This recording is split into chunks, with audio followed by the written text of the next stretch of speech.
ጥያቄውን ሰምተዋል? ጠይቀኝ እስኪ ከእንደገና። ኦኬ ቁርአን ግልጽና የተብራራ ነገሮችን ሁሉ የሚያብራራ ነው ብለህ ታምናለህ? አዎ።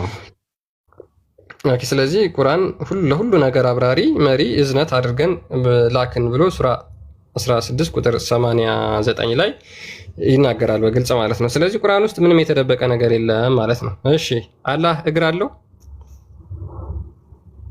እግር አለው ሲባል የሰው እግር እንደዚህ የሰው እግር ምናምን ባሳለማ የራሱ እኔ አላልኩም የሚመስል አላልኩም። አሁን የሰው የሚመስል የአህያ የሚመስል ምናምን ብዬ አልተናገርኩም።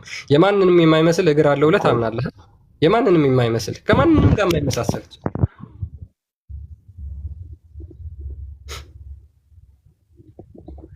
እኔም ከማንም ጋር ጥያቄ አላህ እግር አለው ወይ ነው።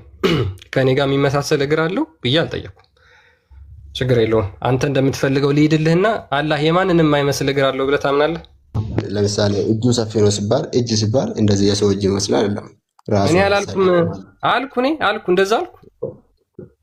አንተ ያልከውን ሳይሆን አሁን እዚህ ጋር እየነገርኩ ነው። አንተ እግር ስትል እኮ አሁን እዚህ ጋር እግር ያካፍት እግር ችግር የለውም። ትልቅ እሺ፣ የሰውም የማይመስል በጣም ትልቅ እግር እሺ፣ ይሁን አንተ እንደፈለግከው ይሁን፣ ችግር የለውም እኮ የሰው የማይመስል ሳይሆን እስቲ አላህ ሲባል የራሱ የሆነ እግር አለው፣ ግን ራሱን የመሰለ ባህሪውን ሁሉ ነገሩ ፈጣሪውን የመሰለ ማለት ነው። ኦኬ እሺ፣ ፈጣሪነቱን የመሰለ የማንንም የማይመስል ለራሱ የሚገባው አይነት እግር አለው፣ ተቀብያለሁ፣ ችግር የለውም። እሺ አሁን ቁርአን ግልጽና የተብራራ ነው ብላል። ስጠኝ ከቁርአን ማስረጃ። ምን ልስጥ? አላህ የማንንም የማይመስል እግር እንዳለው። እሺ እንደዚህ ይላል። ምን ላይ መጨረሻ አካባቢ ላይ ስንተኛው ምዕራፍ ስንተኛው ሱራ ስንት? እንደዛ አላስታውስ ነው ግን ልንገርህ እንደዚህ ማስረጃ የለውም ግን ልንገርህ። ተናገር ሚስታ ተናገር፣ ችግር የለውም። ጥቀስ ፑሽ ግፋ። ሐዲስ እኮ አልቀበልም ብለሃል። እኔ ቁርአን እኮ ነው ሊሰጠኝ ያለው እሱ። የአላህ ቁርአን ስለ እግር ቁርአን ላይ አልተጠቀሰም። ሐዲስ ከተቀበልክ ስለ እግር ታገኛለህ። ወይ አንተ ሚውት አድርግ፣ እሱ ሊሰጠኝ ነው። አንተ አንብበሃል ጨረስክ ይሆናል። ሚፍታ ጎበዝ ነው፣ አንብቧል። 114ቱንም ሱራ አክትሟል። ይሰጠናል እሱ ያላህን እግር ከቁርአን። ምን ቤት ነህ አንተ ወንድማችን? ተው አንድ ነገር እንዴት ነው ነገር ማለት ስም ማን ነው ግን መጀመሪያ እዚህ ጋር ምን አልከኝ? ስም እዚህ ጋር አንድ ነገር ቁርአንና ሐዲስ እያያዛል ታውቃለህ። አንድ ሐዲሱ ቁርአኑን ይደግፋል። እዚህ ጋር ችግር የለውም። የአላህ እግርን የማይናገር ቁርአን ሐዲስ ላይ ተገለጸ። እኔ ስለ ሐዲስ መጀመሪያ ሐሳብም የለኝም፣ አላወራኋችሁም። ስለ ሐዲስ ምናምን ነገር አላወራንም። ቁርአን በራሱ ነው ተጠልፎ የሚወድቀው ብዬ የተናገርኩትን ለኦዲየንስ ማሳየት ስለምፈልግ ነው ማለት ነው። ያ ማለት ምንድነው? ቁርአን ግልጽና የተብራራ ነው ብሎ ስለ አላህ እግር አይናገርም። ስለ ሙሐመድ ሚስቶች ግን ይናገራል። እሺ የአላህን እግር አሁን ትሰጠናለህ ከቁርአን? አላነሳውም። ሐዲስ ተፍሲር ምናምን ከጊዜ መሐመድ ከሞተ ከ200 እና ከ300 በኋላ ዓመት የተጻፉ መጽሐፍት ናቸው እነሱ። ሐዲስ ከ190 ዓመት ምናምን በኋላ መሐመድ ከሞተ ማለት ነው። እኔ ማን ይጻፈው ምን ይጻፈው እነሱ ስለማይታወቅ፣ ስለዚህ እናንተ የምታምኑበት የመጀመሪያ ማስረጃችን ቁርአን ነው ብላችሁ ስለምታምኑ ከቁርአን አሁን የተናገርከውን የማንንም የማይመስል አላህ እግር አለው። ኦኬ ይኑረው፣ እሺ ጥሩ ነው። ከዛ በኋላ ደግሞ እግሩን ተይዞ ኔክስት ጥያቄ ጠይቃለሁ። እሱን ከቁርአን ነው የምፈልገው።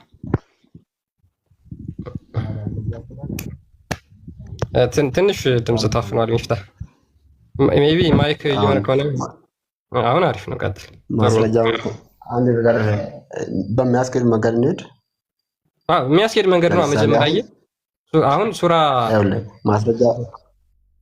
ማስረጃው ከቁርአን ብቻ ነው የምፈልገው ካልክ እንዴት ያስኬዳል? እኔ ከቁርአን ብቻ ሳይሆን ያልኩት ቁርአኑ ነው ለሁሉ ነገር ግልጽና የተብራራ ብሎ የተናገረው። ስለዚህ ቁርአን ግልጽና የተብራራ ከሆነ ለአላህ ስለ አላህ ሁሉንም ነገር ያብራራል ማለት ነው። ሱራ 16:89 ክፈትለት ድጋሚ ማለት ነው። አይ ኖ እኛ ያላህ ነገር ቁርአን ላይ አናውቀውም ካላችሁ ዌልካም እቀበላችኋለሁ፣ ችግር የለውም፣ መብታችሁ ነው። ያላህ እግር ቁርአን ላይ የለም አናውቀውም የምትሉ ከሆነ እኔ እቀበላችኋለሁ። እኔ እኮ አላስጨንቃችሁ። ስለዚህ ቁርአን ግልጽና የተብራራ ነው የሚለው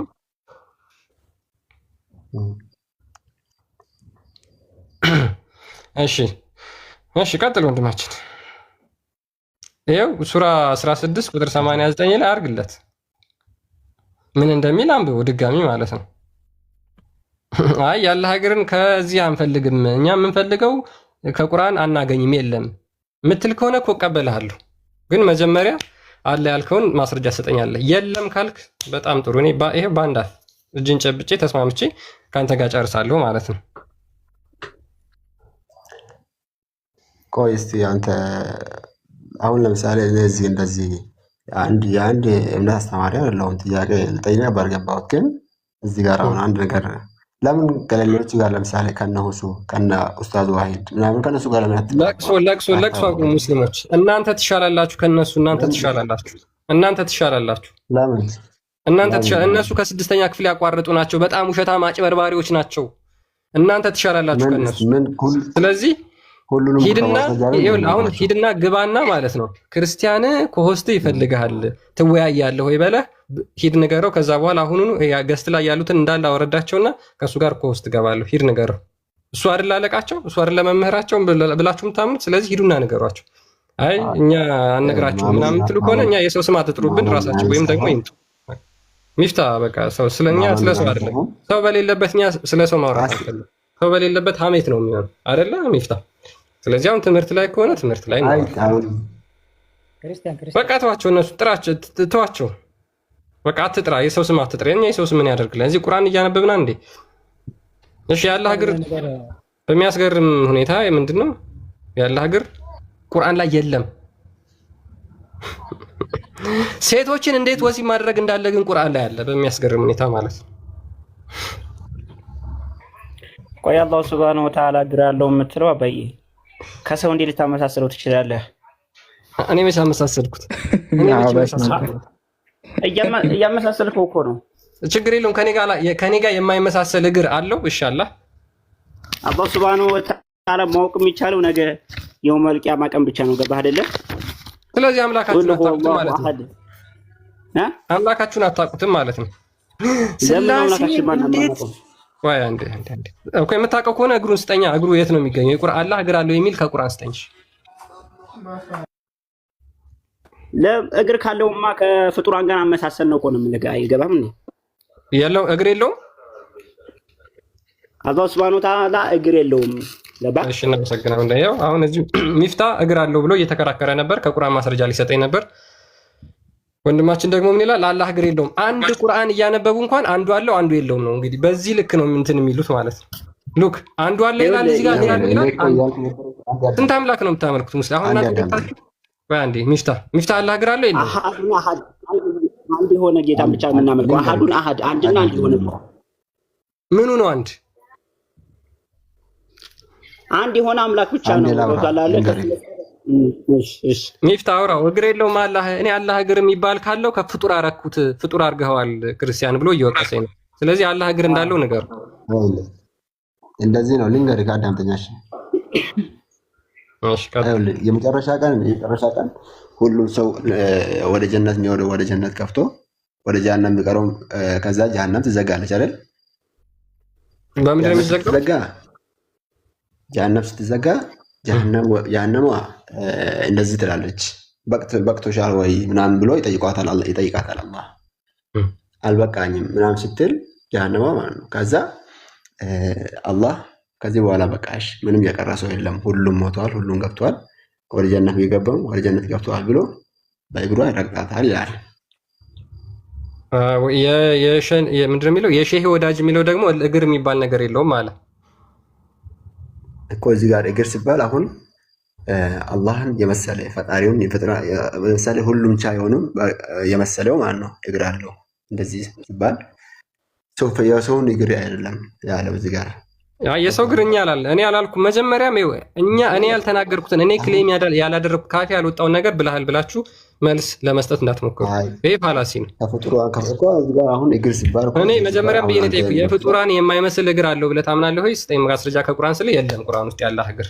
ኦኬ ችግር የለውም። አንተ በአይምሮህም ሳለው ትናንት የተጻፈ መጽሐፍ ማንብብ አይ ዶንት ኬር፣ ስለሱ አይመለከተኝም። ቁርአን ላይ የለም። ስለዚህ ቁርአን ግልጽና የተብራራ ነው የሚለው ውሸት ታደርግልኝና እዚህ ጋር ደግሞ የሼህ ወዳጅ አላህ እግር የሚባል ነገር የለውም፣ እግር ካለውማ ፍጡር ሆነ አለ። የሼህ ወዳጅ አላህ እግር አለው? ሱብሃነሁ ወተዓላ ነገር ያለው ምሳሌ የማንን ማይመስል እግር አለው?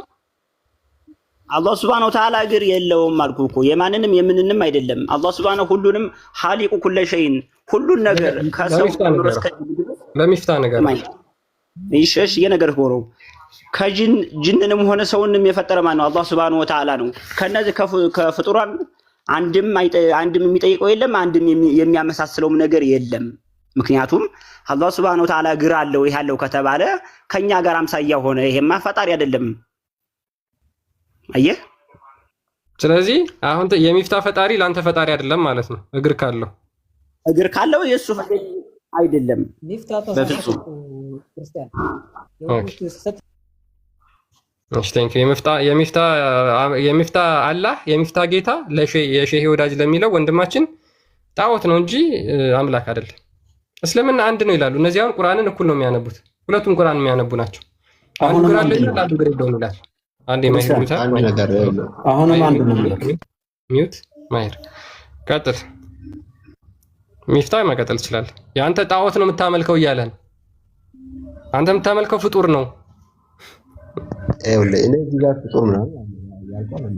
በቃ እግር ካለው ፍጡር ነው አልኳለ። ጨረሰ። ቅድም እኮ ነገርኩህ። አንተ አሁን እግር አለው ሲል ወደ ፍጡራን አትወሰደው። እኔ ወሰድኩት። እኔ ወደ ፍጡራን ወሰድኩት። ክርስቲያን እግር አለው ሲባል እኮ ወደ ፍጡራን መውሰድ ምናምን ሳይሆን አልወሰድኩትም። እኔ መቼ አልኩ እንደዛ? አንዴ አዳምጠኝ ክርስቲያን። አላልኩም እኔ የፍጡራንም ይመስላል ያላህ እግር ብዬ ካፌ እንኳን ቃል አልወጣም እኮ። ሚፍታ ለምን ያላልኩትን ነገር ትናገራለህ ብያለሁ። 500 ምናምን ሰው እኮ አለ እየሰማህ ነው እኮ። እስማ ምንድን ነው ክርስቲያን? አንዴ ስለዚህ ያላልኩትን አትናገር፣ አትዋሽ። ለምን ትዋሻለህ? ተወሽ፣ አትከራከር። አንዴ ልንገርህ ነው ወደ ፍጡራን ቆይ መጀመሪያ ስላላህ እግር ንገረው ሚፍታ። የሼህ ወዳጅ ቆይ እኔ ልንገርህ፣ ባይነግረኝም አንድ ነገር ልንገርህ።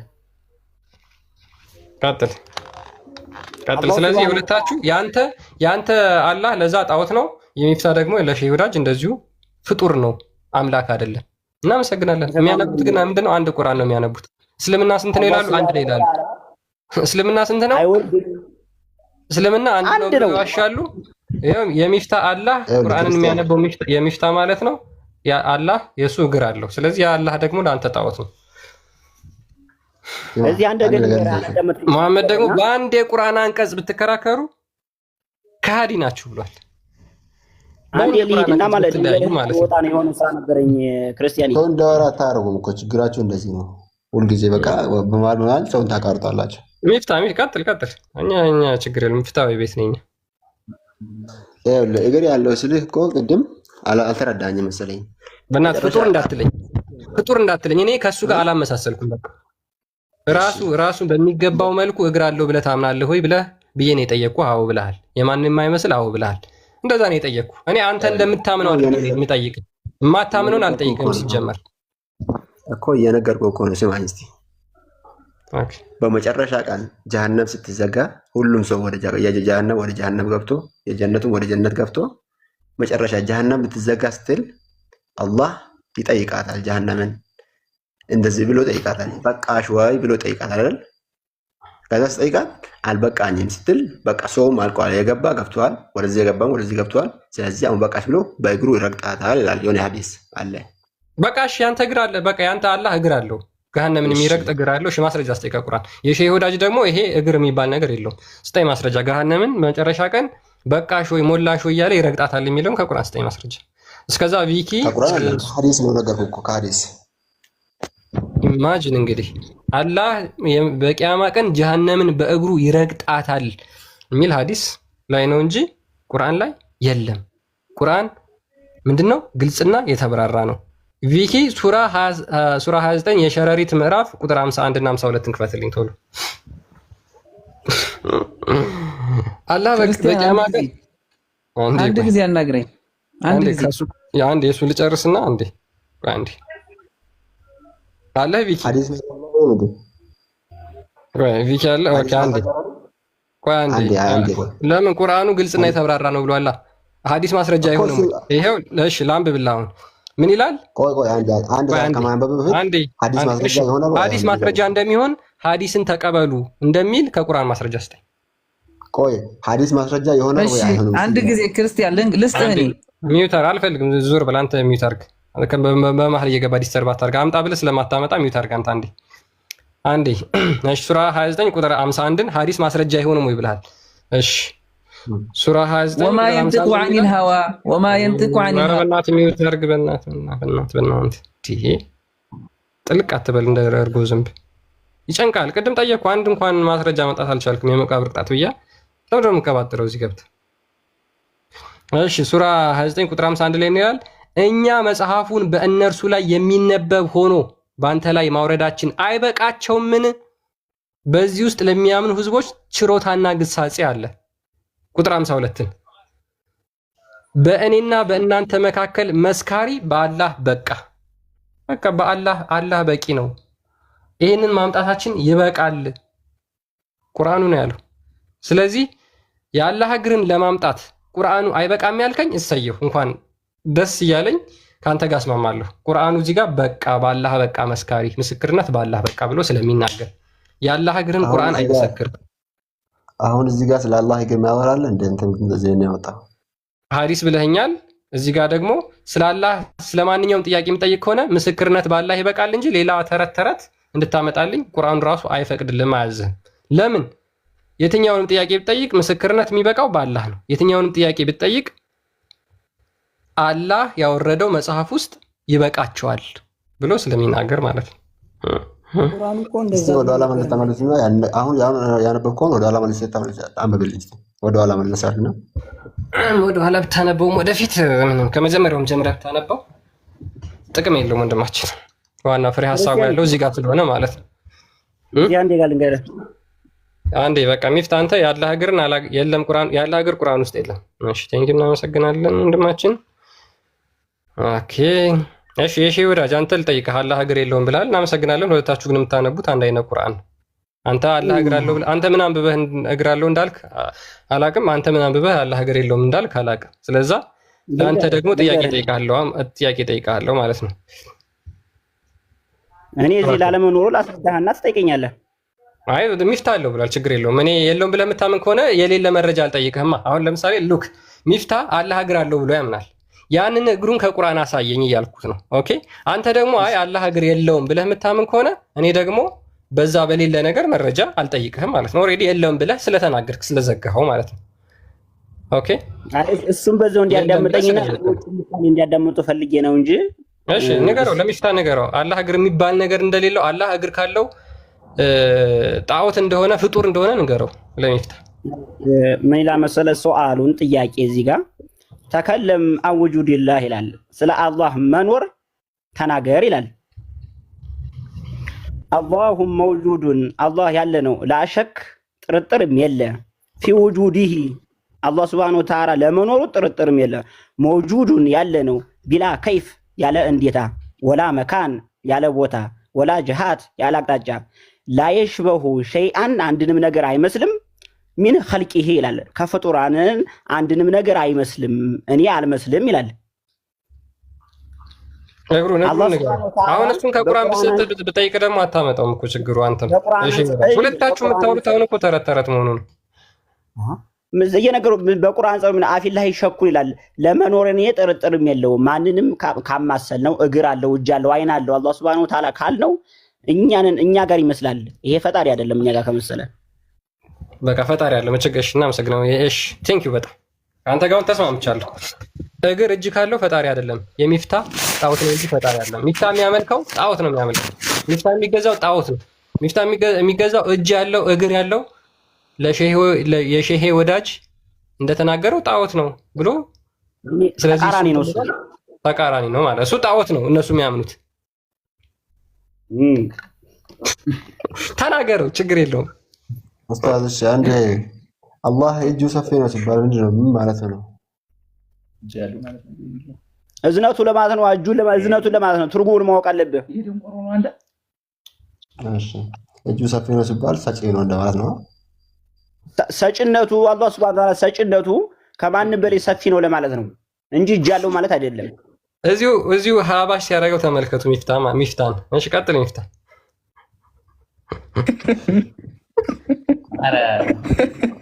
እዚሁ አህባሽ ሊያደርግ ነው ሚፍታ። ታዲያውን ፕሮግራም ማመቻችለት አንተ በደንብ ነው ማመቻችለው ወላሂ። አዚዞ ሻዳ ቁል ላኢላሃ ኢለላህ። አየህ የትኛው ኢላህ ነው አሁን ችግሩ? የአንተ ኢላህ ይኸውልህ፣ የአንተ ኢላህ እጅ እግር የለውም። የሚፍታ ደግሞ አለ። ሁለት የተለያየ ኢላህ ነው ማለት ነው። ጥያቄ መጠየቅ ይችላል። አንተ ትጠይቀኛለህ። አንዴ ትጠይቃለህ። ጥያቄ ወደ መጨረሻ አካባቢ እንቀበላለን። ጥያቄ መጨረሻ አካባቢ ነው የምንቀበለው። አሁን ጥያቄ መጨረሻ አካባቢ ጥያቄ መጨረሻ አካባቢ ይቀበላሉ። ችግር የለውም። ጠይቃለህ። አታስብ። አምላክ ሰው ይችላል እንዴ? እመልስልሃለሁ። እሱን ጥያቄ ያዘውና በጣም ቆንጆ አድርጌ እመልስልሃለሁ ወንድሜ እኮ መልስልኛ።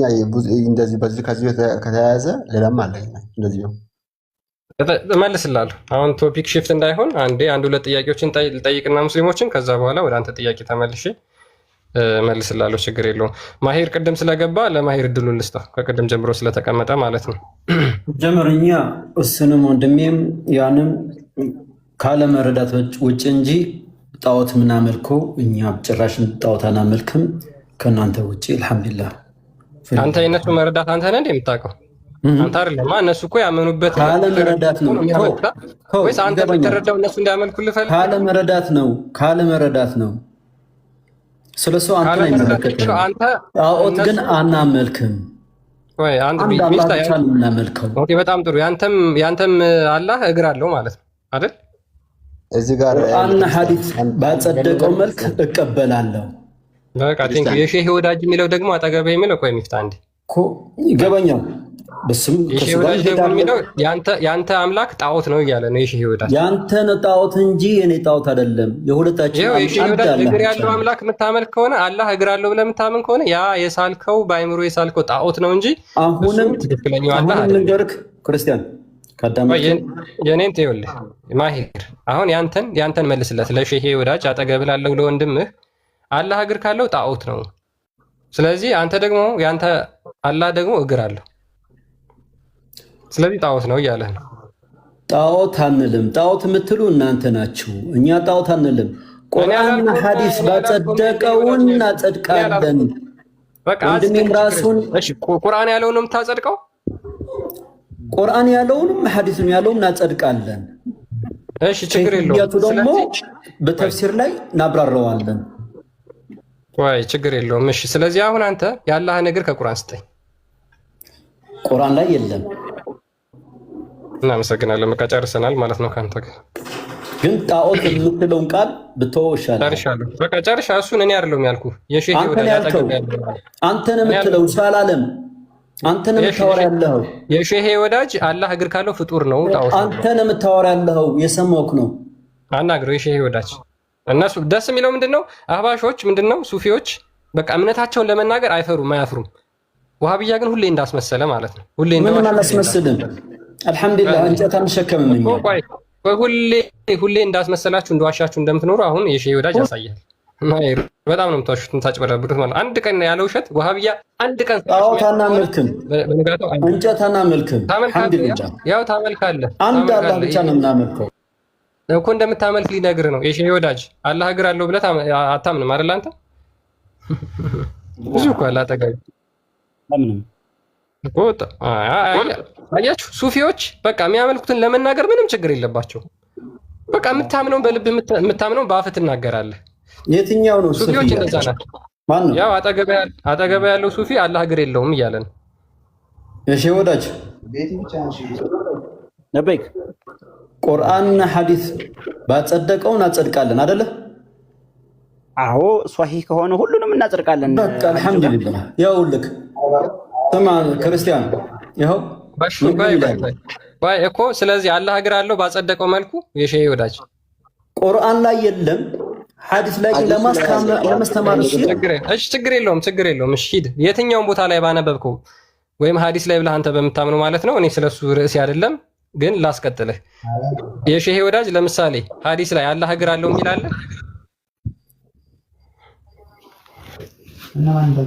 የለም ብያለሁ እኮ እኔ።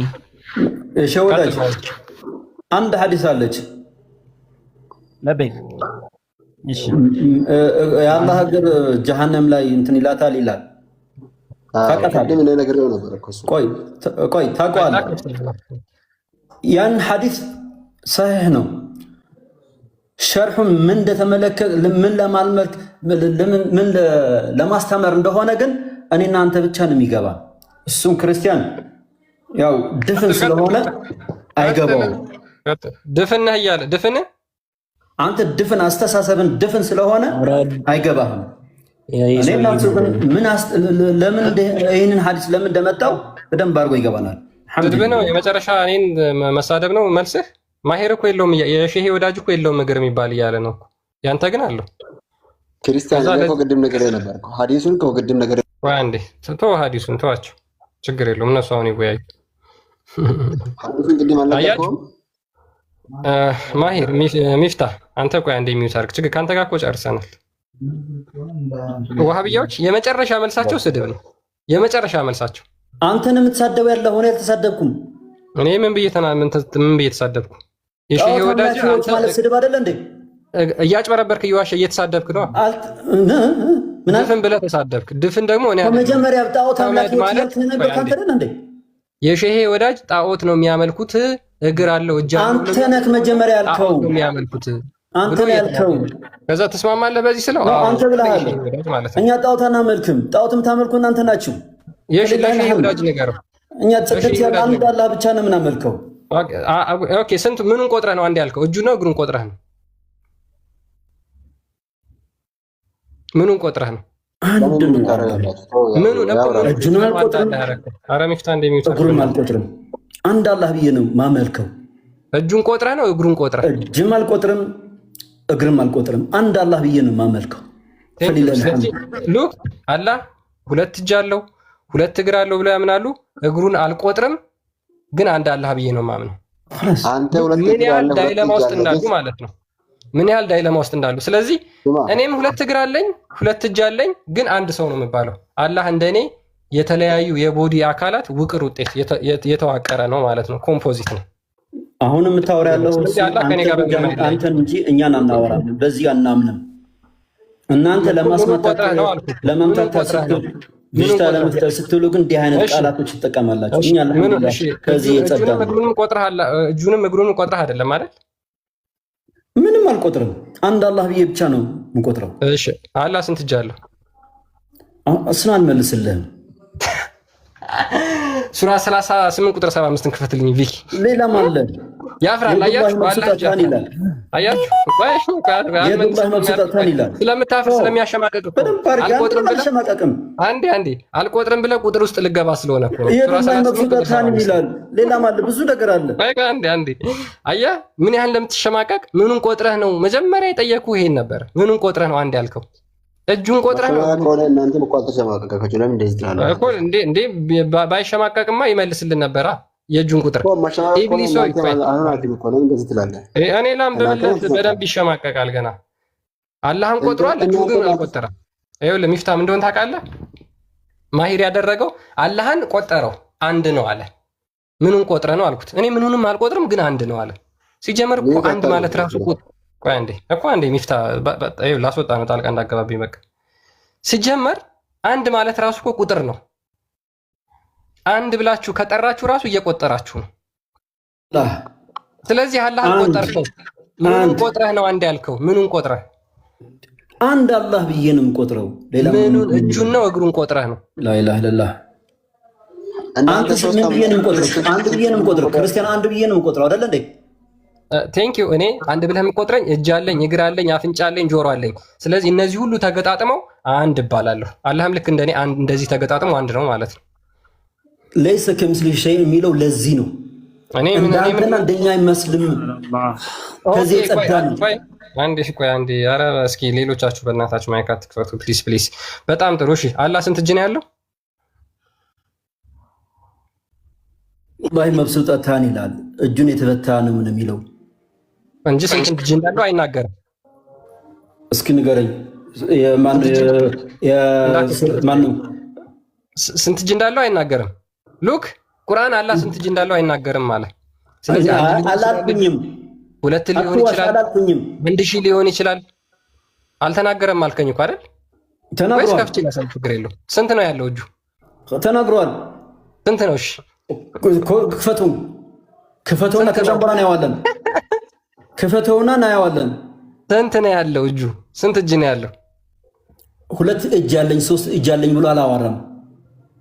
2 እጅ ያለኝ ብሎ 3 እጅ ያለኝ፣ ስለዚህ 1000 ሊሆን ይችላል ማለት ነው። እጁ አላህ ማሊክል ሙልኩ ነው። ምንም ያርግለት። ሁሉም የተብቃቃ ነው። እጅ አለው እያልከኝ አላልኩኝም። እጅ የለው የዱላህ መብሱጣታን ይላል። በሁለቱም እጁን የተፍታታ ነው ይላል። ምን ለማለት ነው እንደዚህ ያለው? ስንት እጁ የተፍታታ ነው? ስንት አላልኩኝም። የዱላህ መብሱጣታን ሱራ 38 ከፈትለታል። ምን ለማለት ነው? ከፈትለት ሱራ 38 ቁጥር 75። እሺ ስንት እጁ ነው የተፍታታው? እጆቹ የተፍታቱ ናቸው ይላል። ስንት እጁ ነው የተፍታታው? ቁጥሩን አልነገረም። ስለዚህ እጆቹ የተፍታቱ ከሆነ ቁጥሩን ካልነገረ 2 ሊሆን ይችላል፣ 3 ሊሆን ይችላል፣ 4 ሊሆን ይችላል፣ 1000 ሊሆን ይችላል እጁ ማለት ነው። እንደኔና እንዳንተ አይደለም። እሱ ከሁሉም የተብቃቃ ነው አልኩህ። እኔ አልኩ እኔ እንደኔ ነው፣ አላህ እንደኔ ነው አላልኩም። የተብቃቃ ነው አላህ እንደኔ ነው አላልኩም፣ ግን እንደኔ እንደሆነ ላሳይ። 75 ምን ብለህ ነበር? 75ን አድርግለት። ይኸውልህ አላህን አልቆጥረውም ያልከውን ላሳይ። ቆይ አንዴ። ሱረቱ ምንድን ነው? ሱረቱል ሷድ ነው 38ኛው ምዕራፍ። አላህ አይቆጠርም ያልከው በደንብ ያሳያለን። አንድ ብለህ ሲጀመር አንድ ሰው አንድ ብሎ ከጀመረ ቁጥር ጀመረ ማለት ነው። ቁጥር መቁጠር ጀመረ። ቁጥር 75 ላይ ምን ይላል? ኢብሊስ ሆይ በሁለት እጆቼ ለፈጠርኩት ከመስገድ ምን ከለከለ? ስለዚህ አላህ 2 እጅ አለው፣ እኔም 2 እጅ አለኝ። እኔና አላህ በቁጥር ተመሳሰልን ማለት ነው። ጨርሰናል። ቲንክ ማንንም አይመስልም ምናምን የሚለው ፈረሰ። ላምጣልህ። ቆይ ምንድን እኔ እኮ አመጣሁልህ። ምንድን ነው የምታመጣልኝ? ተፍሲሩን አሳይክ። ቆይ የምን ተፍሲሩን ታሳይ? የዚህኛው ተፍሲሩ የማንም ተረት ተረት ከፍተህ ልታወራ ነው? ያንተ ነው ተረት ተረታ። ያንተ መጽሐፍ ቅዱስ ነው ተረት ተረታ። እኔ ቁርአን ነው የከፈትኩት። መጽሐፍ ቅዱስ አይደለም። 2 እጅ ያለው የሚል የከፈትኩልህ 2 እጅ ያለው የሚል የከፈትኩልህ እኮ ቁርአን አይደለም። ለአደም ክብር ሲል ነው።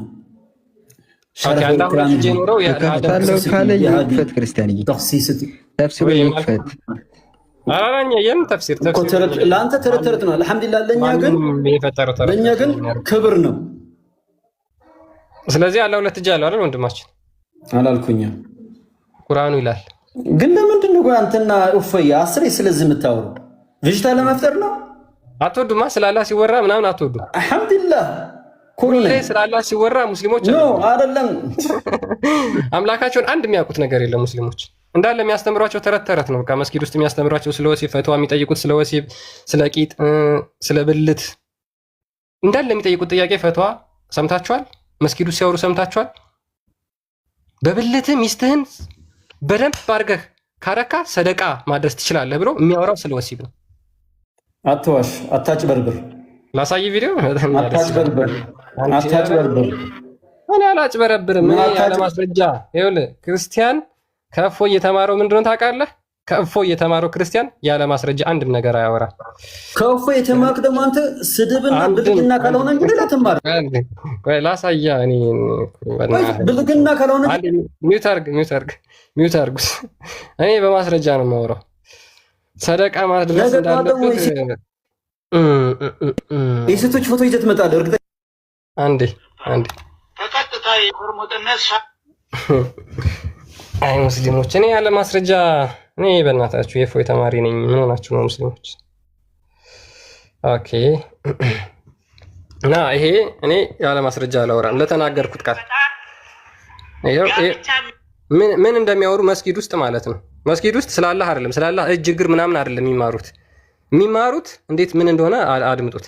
ሌላው ጋብቻ ላይ ስንመጣ ጋብቻ የሚባለው ነገር በራሱ ራሱን የቻለ ዒባዳ ነው። ይኸውላ ሰው ተደርድሮ ጋብቻ እንደምታውቁት ራሱን የቻለ ዒባዳ ነው። ጋብቻ ብቻ ሳይሆን ይሄ ግንኙነት የሚባለው ነገር ለራሱ በአንድ በኩልም አንተ ስሜትህን ትወጣለህ፣ በአንድ በኩልም የራስህን ሻዋህን እየረካ፣ በአንድ በኩል ደግሞ ዒባዳ ነው። ኢባዳ ነው ብለን መነየት መቻል አለብን። ለምን ረሱል አለይሂ ሰላቱ ወሰላም ወፊ ቡድዒ አሐዲኩም ሰደቃ። አንድ ሰው እኮ በብልቱ ሰደቃ መስራት ይችላል። ገብታችኋል አይደል? ሚስትህን ማጉረስ፣ ሚስትህን መሳም፣ ሚስትህን ማቀፍ፣ ሚስትህን በደንብ አርክተህ ግንኙነት ማድረግ አጅር ያስከፍላል ከአላህ። ይሄን ዒባዳ ነው የሚለውን ነገር ማወቅ መቻል አለብን። ምናልባት እኔ ወንድ ነኝ በቃ እንዲህ አድርጌ ሰራላታለሁ እንዲህ አድርጌያታለሁ ብለህ የምንትል ከሆነ ትክክል አይደለም። አንድ አባባል ምን ይላሉ? የሰውን ልጅ 3 እንስሳዎች ይበልጡታል ይላሉ። በዛ ከሄደ ዒባዳ በሚለው ሂደን በዒባዳ ካልወሰ ምንድነው የሚማሩት መስጊድ ውስጥ? ሚስትን እንዴት አድርገህ በደንብ አድርገህ ማርካት ትችላለህ ነው እንጂ ስለ አላህ እግር ስለ አላህ እጅማ አያስተምሯችሁም። የት ታውቃላችሁ? አላህ ስንት እጅ አለው ብዬ ስጠይቅህ እኮ ይሄን አላወቅም አይደለ ወንድማችን? ስለዚህ ያ ምን ነው ትፈቅድልኛለህ? ላውራ ቀጥል፣ አውራ። ያለ ማስረጃ ነው የሚያወሩት። ሐላል እስከሆነ ድረስ ምን ችግር አለ? እኔ ሐላል ነው ሐራም ነው ምናምን ብዬ እኮ አልተናገርኩም። እንደዚህ የሚል ነገር እናንተ ግን ስለሚያሳፍራችሁ እኮ ነው። በመጽሐፍ ቅዱስ ስለሌለ ማስረጃ ወጣውልህ። ማስረጃ በመጽሐፍ ቅዱስ ስለሌለ እኮ ነው ያሳፍራችኋል። ይሄን ደግሞ በመጽሐፍ ቅዱስ ስለሌለ ያሳፍራችኋል እንጂ በሐላል እስከሆነ ድረስ ምን ችግር አለ? እንደዚህ አይነት ወራዳ እና የተዋረደ ይሄ እኛ እግዚአብሔር የሚገኝበት ቦታ ቤተክርስቲያን ውስጥ እንደዚህ ይሄ ወሲብ ስለ ወሲብ ሴቶችን እንዴት አድርጎ ማርካት በኋላ በፊት ምናምን የሚል ወሬ አንድ ካህን ሲያወራ ሰምታችሁ ታውቃላችሁ? እኛ ሉክ የምናወራው መንፈሳዊ የሆነ ነገር ነው። አንዴ እኛ የምናወራው ክርስቶስ ኢየሱስ ምን አለ? ስጋ ምንም አይጠቅምም፣ ሕይወትን የሚሰጠው መንፈስ ነው ብሎ ክርስቶስ ኢየሱስ ተናግሯል። ሉክ ስጋ ምንም አይጠቅምም፣ ሕይወት የሚሰጠው መንፈስ ነው። እኛ የምናወራው ቤተክርስቲያኑ ስለ መንፈሳዊ ነገር ነው እንጂ እዚህ አልጋህ ላይ ገብተህ ከሚስት ጋር ስለምታደርገው ነገር አይደለም። ስለ አላህ አትጠየቅም። ሚስትህን ግን እንዴት ማድረግ እንዳለብህ አስተምሩ፣ መስጊድ ውስጥ ማለት ነው። አንዴ ቆየሽ ወዳጅ፣ ስለ አላህ እግር አላስተማሩህም። እሱ በጣም የሚያሳፍር ነገር ስለሆነ ነው እንግዲህ ማለት ነው። መስጊዱ ስለ አላህ እግር ያላስተማሩህ፣ ስለ ወሲብ ግን አስተምረውሃል። ስለ ወሲብ አስተምረውሃል። ኤኒዌይስ እንደዚህ አይነት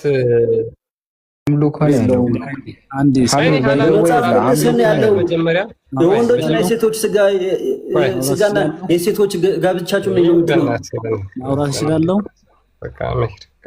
ቀጥል ወንድማችን፣ ወደ ቶፒካችን መለስ። በጣም ከቶፒካችን አስወጣችሁን። ቁርአን ግልጽና የተብራራ ነው። ወገቤ ቁርአን ግልጽና የተብራራ ነው። አሁን ማውራት እችላለሁ። ቀጥል ወንድማችን፣ ጥያቄያችንን ሰምተዋል? ጠይብ፣ አይ አሁን ባመጣኸው እሱን እርሳው ማለት አሁን መስጂድ ላይ ምናምን ብለህ ያጣጣልክ በነበረው ነገር እዚህ ጋር እኔ ማጣጣል ምናምን ሳይሆን እንደዛ የሚል ነገር እኛ እንማር መስጊድ ውስጥ እየዋሸህ ነው ሲለኝ፣ አይ እኔ ማስረጃ አለኝ፣ ያለ ማስረጃ አላወራም፣ የፎይ ተማሪ ነኝ ብዬ እናንተ ጋር የለም እንደዚህ አይነት ትምህርት ምን ቤተክርስቲያን ውስጥ ሚስትህን እንደዚህ አድርገህ በደንብ አድርገህ ሰደቃ ምናምን ሚል ነው እንደዚህ አድርገህ የሚል ነገር አይደለም። ስለ ህጉ ነው የተናገረው። ስለዚህ ህግ ምን እንደሆነ አይናገርም። በቃ ጥሩ ነው። እናንተ ጋር ስለ ወሲብ በደንብ ህግ አለ፣ በደንብ ተጽፎ መሐመድ ነግሯችኋል። ስለ አላህ እግር ግን ቁርአን ላይ አልነገራችሁም። ቀኔ እሱን እኮ ማሳየት ነው የፈለኩት። እሱ አይደለም። ቆይ ተረጋጋ መጀመሪያ ማለት ነው። እኛ የምንከተለው ነገር አለ ቁርአን ላይ አልተነገረም። ሐዲስንም ቁርአንም አንድ ላይ ያይዘን የምንከተለው እሱ ላይ ችግር የለም፣ እንመጣለን። ነገር ግን አንተ አሁን አጣጥለህ ያሁንን ስትናገር እንደዚህ ይማራሉ ስትል እዚህ ጋር ቁርአኑ ግልጽና የተብራራ ነው ይላል። የምን ሐዲስ ነው የምታወራው ወንድም? እዚህ ጋር ሱብሃንአላህ፣ እዚህ ጋር አንተ ግን አላፈርክም ስታወራው ያሁንን ነገር። እንዴት ነው አሁን የምታወራውን ነገር እኮ ነው የደገምኩልህ። መስጊድ ውስጥ ያወራውን ነገር ደገምኩልህ። ስለዚህ ሲደግማ አሳፈረም። መስጊድ ውስጥ ያወራውን እኮ ነው የደገምኩልህ። ስለምን ማሳፈር ነው የምታወራው? ገባኝ። አንተ እዚህ ጋር እኔ መጀመሪያ ቆይ አንዴ መጀመሪያ አዳምጠኝ ከሆነ እኔ ርዕሴ ስለምንድነው ስለ ሐራም፣ ስለ ሐላል፣ ስለ ማፈር፣ ስለ ማሳፈር የሚል አልነበረም ጥያቄ። ጥያቄ ምንድነው? አላህ እግር አለው እጅ አለው እግር አለው ብለህ ታምናለህ? ቁርአን ላይ ማስረጃ ስጠኝ አልኩት። ከዛ በኋላ የለም ቁርአን ላይ አለ። መስጊድ ውስጥ ይሄን አያስተምሯችሁም። መስጊድ ውስጥ የሚያስተምሯችሁ ሚስትህን እንዴት በብልት ሰደቃ ማድረግ ትችላለህ የሚል ነው ያስተማሯችሁ። ስለ አላህ እጅ ስለ አላህ እግር ግን አላስተማሯችሁም። እንደዛ የሚል የለም። አንተ ቀጣፊ አለኝ። ሷ መጣሁና አሳየሁት ማለት ነው። ያ ነው። ስለዚህ እኔ አሁን እስልምና መተቸው በአንድ ግለሰብ ሐሳብ አይደለም። እኔ እሱን ለራሱ እሱ መምከር ትችላላችሁ። ለራሱ አይደለም አንተ ልትችበት መጽሐፍ እየገለጽክ ያነበብክ እንጂ አንድ ሰው ተሳሳተ እያልክ እንትን መሆን የለብህም። እየገለጽኩ ነው። ስለዚህ እኔ ለሚጠይቀኝ እኔን ውሸታም ብሎ ለተናገረ ማስረጃ ማቅረብ ስላለብኝ ነው እንጂ እኔ እሱን እንድትተቹት ምናምን አይደለም። እሱ ተሳስቶ ከሆነ ታርሙታላችሁ፣ ራሳችሁ ተናግሩታላችሁ። ስለዚህ የእስልምና ሕግ ማወቅ አለባቸው። የእስልምና ሕግ በመጽሐፍ እንዲሁም ደግሞ በቁርአን በሐዲስ የተገነባ ነው እንጂ በአንድ ግለሰብ ሐሳብ አይደለም። እሱን ለማሄድ እኮ ትነግረዋለህ አልኩት። እሱን የምትነግረው ለእኔ አይደለም። ሀሳብና አስተያየት የምትሰጥልኝ ለእኔ አይደለም። ስለዚህ በዚህ ቤት ተቀባይ አይደለም፣ እያጭበረበርክ እንጂ ማለት ነው። ወንድምህ ነው ያጭበረበረው እንጂ እኔ አይደለሁም። እኔማ ምንድን ነው ያጭበረበርኩት? ንገረኝ።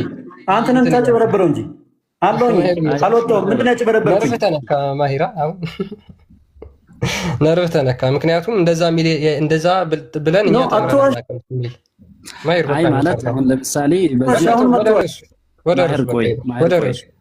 ወደ ርዕሱ አንዴ ክርስቲያኒ ማውራት የሚፈልገው በብዙ እምነቶች ላይ በእንትኖች ላይ ብዙ ወደ ርዕሱ በሆኑ ነገሮች እርምጃ ባይክ እኛ ስለ እንደዚህ ተራ ወሬ ምናምን ነገር አቁሙና ወደ ርዕሱ ሂዱ። በቃ አንተ ስጠይቀኝ የቪዲዮ ማስረጃ አለ ካልኩኝ የቪዲዮ ማስረጃ እወጣለሁ።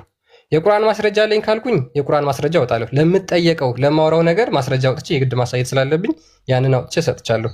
ተዋቸው፣ አውቀዋለሁ፣ ያውቁታል እኮ እኮ አሁን ለምሳሌ እያልኩ ያለሁት በቃ ይብን ወደ ርዕሱ ፕሊስ፣ ወደ ርዕሱ በቃ ወደ ርዕሱ ብንሄድ ነው የሚሻለው።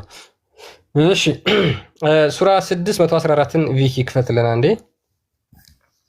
ከዛ ተነስቼ እጠይቅሃለሁ።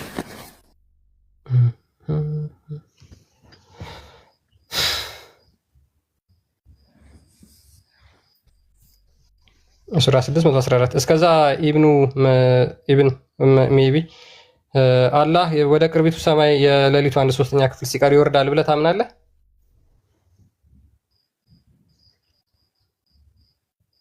ማለት ምን ማለት ፈልገህ ነው? የሌሊቱ 1/3 ክፍል ሲቀር ይወርዳል ብለህ ታምናለህ? አይወርድም የምትለኝም ከሆነ ችግር የለውም። ይወርዳል የምትለኝም ከሆነ እኔ ሁለቱንም እቀበላለሁ። አይ እምነቴ ይወርዳል። በቃ እኔ አሁን የጠየኩት እምነትን ነው። እሺ ስለዚህ አላህ ሁልጊዜ የሌሊቱ 1/3 ክፍል ሲቀር ይወርዳል ብለህ ታምናለህ። ይሄ እምነት ነው አይደል? እምነቴ ይሄ ነው። እሺ ሱራ 614ን ከፈትክልኝ ወንድማችን ቪኪ። እሺ እርሱ ያ መጽሐፉን የተብራራ ሆኖ ወደ እናንተ ያወረደው ሲሆን ካላህ ሌላ ዳኛ እንፈልጋለሁን ብሎ ይናገራል። ቁርአን በጣም የተብራራ ሆኖ ወረደ፣ ከዚህ ሌላ ዳኛ አያስፈልግም ብሎ ይናገራል። እሺ አላህ ከሌሊቱ 1/3 ክፍል ሲቀር ይወርዳል ብለህ ታምናለህ? ከቁርአን ላይ ማስረጃ ትሰጠኛለህ? ማልከኝ ከቁርአን ላይ ማስረጃ ትሰጠኛለህ? ምን ለመሆኑ? አላህ ከሌሊቱ 1/3 ክፍል ሲቀር እንደሚወርድ። አዎ ከቁርአን ሰጠሃለሁ። እሺ ማስረጃ ሱራ ስንት? طيب በቁጥር ላስኩቱም ወአጢዑ ላህ ወአጢዑ ረሱል ይላል። መላእክተኛውንና እንዲሁም አላህና እንዲሁም መላእክተኛውን ታዘዙ ይላል። መላእክተኛውን ታዘዙ ይላል። ኦኬ እሱ አላህ ይወርዳል ማለት ነው። ቆይ አላህ ይወርዳል ማለት ነው። ቆይ ልመጣልህ ነው። ተረጋጋ። እሷን ተዋት፣ ችግር የለም ተዋት፣ እሷን እርሳት። ምን እንደምትሉ ምን አይነት መልስ እንደምትመልሱ ስለምናውቅ ማለት ነው። እንደሌለ 100% አይደለም 200% እርግጠኛ ስለሆንኩ ነው የምጠይቅ። ስለዚህ ከ114 ሱራ መጀመሪያ አዳምጠኛ። ወንድ ማለት በዚህ ልክ አይደለም። እኔ ስለምን ወንድነት ነው? እኔ ምን ለድብድብ ነው እንደፈለኩ ወንድማችን የማስረጃ ስጠኝ እንጂ እንደባደብ አላልኩ። ገባኝ። ይሄ ኪናያ ነገር ነው። ሀዳከላህ እና ምንድነው ሌላ ሱራ ላይ መላእክተኛ ያመጣላችሁን ነገር ተቀበሉ ይላል የሚለው ቁርአን ነው። ተቀበሉ ካለ ደግሞ መላእክተኛ ያመጡልን ነገር ሱራ 614 ላይ ቁርአኑ ግልጽና የተብራራ ነው ቁርአኑ። ስለዚህ መልእክተኛው እንቀበላለን እኮ አንተ ከሆነ ያመጣው ቁርአን እኔን እኮ ነው የሚረዳኝ፣ እንደውም አንተን አይደለም። ስለዚህ መልእክተኛው ቁርአንን ይዞ መጥቷል። ቁርአን ደግሞ ግልጽና የተብራራ ነው። ስለዚህ አሁን የጠየቁት ጥያቄ ትመልስልኛለህ ማለት ነው። ስለዚህ ይሄው የተብራራው ምንድነው? ግልጽ አይደለም። መልእክተኛውን ተከተሉ ማለት ቆይ ሙሐመድ ቁርአንን ይዞ መጥቷል ብለህ ስለምታምን ቁርአን ደግሞ ምን ብሎ እዛው ይናገራል? ሙሐመድ የነገራችሁ ነገር ሁሉ ተቀበሉ ብሎ ተናግሯል። እኛ በጣም ጥሩ ለኔ የሚረዳኝን አንቀጽ እኮ ነው ያመጣልኝ። ቴንኪው በጣም እንደው ስለዚህ በሙሐመድ አላህ ለሙሐመድ ምንድነው ግልጽና የተብራራ የሆነ ቁርአን ሰጥቶታል። በጣም ጥሩ። ስለዚህ ግልጽና የተብራራ ቁርአን ሰጥቶት ከሆነ ሙሐመድ የነገራችሁን ደግሞ በቁርአን የምትቀበሉ ከሆነ ከቁርአን ከዚህች ቁርአን ላይ የምታሳየኝ ምንድነው? አላህ ከሌሊቱ 1/3 ክፍል ሲቀር ይወርዳል የሚለውን አምጣና ንገረኝ፣ አሳየኝ። ስንተኛው ሱራ? የተብራራ ግልጽና የተብራራ የሆነው ቁርአን ራሱ ነው መልእክተኛውን ተከተሉ ያለው። ገባ? ለምን ከፊሉን ትከተል? አንተ ተስማማሁ። አንተ ባልከው እኮ ተስማምቻለሁ። እኔን የሚረዳ ነው ያመጣው። ተረጋጋሽ፣ ልጨርስ። እኔ ልጨርስ። ቁርአን የተብራራ ከሆነ መልእክተኛውን ታዘዙ ወይንም ደግሞ መልእክተኛውን ያመጣላችሁን ነገር ተቀበሉ የሚለው ከተብራራ ነገር አይደለም? ግልጽ የሆነ ነገር አይደለም ነው። ስለዚህ መልእክተኛው ማለት ቁርአን ነው። የተብራራው ቁርአን ነው ወይስ አይደለም? ቁርአን ነው። በቃ ምንድነው እኔን የሚረዳ ነገር ከሆነ እየተናገርክ ያለው? ስለዚህ ቁርአኑ ምንድነው የሚለው? የተብራራው ቁርአን መልእክተኛውን ተከተሉ ይላል። ይሄ ትእዛዝ ነው እኔ እኮ ተስማምቻለሁ እኮ። አሁን እኮ የሚያጨቃጭቅ ነገር እኮ የለውም። ስለዚህ እንግዲህ መልእክተኛ ያዘዙትን መቀበል አለብን። አላህ ቅርቢቱ ሰማይ የሌሊቱ 1/3 ሲቀር ይወርዳል ይላል እኮ። ስለዚህ አንተ እንደተናገርከው ቁርአን የተብራራ ነው። መልእክተኛው የሰጣችሁን ነገር ደግሞ የተብራራ ስለሆነ ተቀበሉት ተብሎ ተናግሯል። ስለዚህ አላህ በቁርአን ላይ የሰጣችሁን አላህ ከሌሊቱ 1/3 ክፍል እንደሚለው ቁርአን መልእክተኛ ያመጣላችሁን ነገር ተቀበሉ የሚለው ቁርአን ነው አይደለም? ተቀበልኩ እኮ ኢብን ቁርአን እንደዛው ተረጋጋ። አዳምጠኝ እሺ። ያልከውን ነገር መልእክተኛውን ተቀበሉ ካለ መልእክተኛውን መቀበል አለብን የለብንም? እንደኛ እንደ እስልምና መልስልኝ። እሺ ሙሐመድ ቁርአን ይዞ መጥቷል አይደል? መጥቷል። በቃ ስለዚህ እሱን እኮ ቁርአንና ሐዲስ ነው። አንተ ባመጣኸው መንገድ እቀበላለሁ። አይዋ ይዞት በመጣው ቁርአን ውስጥ ምን አለ? መልእክተኛውን ተከተሉ፣ ሙሐመድን ተከተሉ ይላል አይደለ? ሰለላሁ ዐለይሂ ወሰለም። ስለዚህ አሁን እኮ እየጠየቀው ማስረጃውን እኮ ቅርቢቱ ሰማይ ይወርዳል የሚለው እንቀበላለን ማለት ነው እኮ። ስለዚህ ትሰጠኛለህ ማለት ነው እሱ። ስለዚህ ሰጣው እኮ መልእክተኛውን ተከተሉ ካል ሐዲስ ላይ ደግሞ ينزل الى سماء الدنيا ይላል፣ ወደ ቅርቢቱ ሰማይ ይወርዳል ይላል። ስንተኛው ሱራ ላይ? ሐዲስ ላይ ነው ሐዲስ ላይ ነው የሚለው አውቃ ወዳለብላችሁ ሐዲስ ላይ ጥቅል ቁርአን ላይ ጥቅል ነገር ነው። መልእክተኛውን ተከተሉ ካለ ቆይ ስለዚህ ሉክ ምን እንዳለ? ቁርአኑ ሙሐመድ ይዞት የመጣው ነገር ተቀበሉ፣ መልእክተኛውን ይዞት የመጣው ነገር ተቀበሉ። ቁርአኑ ደግሞ ግልጽና የተብራራ ነው። ቁርአኑ ሉክ ግልጽና የተብራራ ነው። ሙሐመድ ደግሞ ይዞት የመጣው ቁርአን ላይ አላህ ከሌሊቱ 1/3 ክፍል እንደሚወርድ ስጠኝ ስለው የለም እሱ ላይ ቁርአን ላይ ይለኛል። ወንድማችን ምንድነው እያወራህ? طيب አልተረዳህም። ማምጣት ፈልጋለሁ። ቁርአኑ ላይ ነው መልእክተኛውን ተከተሉ የሚላል። ያል መልእክተኛውን ቁርአኑ ተከተሉ ካለን ሐዲስ ላይ የመጣውን መልእክተኛውን አጭር ጥያቄ ቁርአን ግልጽና የተብራራ ነው ወይስ አይደለም? ግልጽና የተብራራ ነው። እሺ በጣም ጥሩ። አላህ ከሌሊቱ 1/3 ክፍል ሲቀር ወደ ቅርቢቱ ሰማይ ይወርዳል አይወርድም? ይወርዳል። ይሄ ማስረጃ ከቁርአን አለ ወይስ የለም? طيب አለ ወይስ የለም? ጥቅል ነገሩ ነው ያለው። ጥቅል ነገሩ ስንተኛው ሱራ ላይ ነው ያለው? ዛቱ ነው የሚወርደው ቃሉ እዚህ ጋር ነው። ያብራሩልን እስኪ። እሺ እሱን ትቀጥላለህ። እሱን አሁን አንተ ያልከውን ትሰጠኛለህ ማለት ነው ከቁርአን። ሰጣሁ እኮ መልእክተኛው ያመጣውን ተቀበሉ ካለ ሐዲሱንም መቀበል አለብን። በቃ በዚህ ነው የምንቀበለው።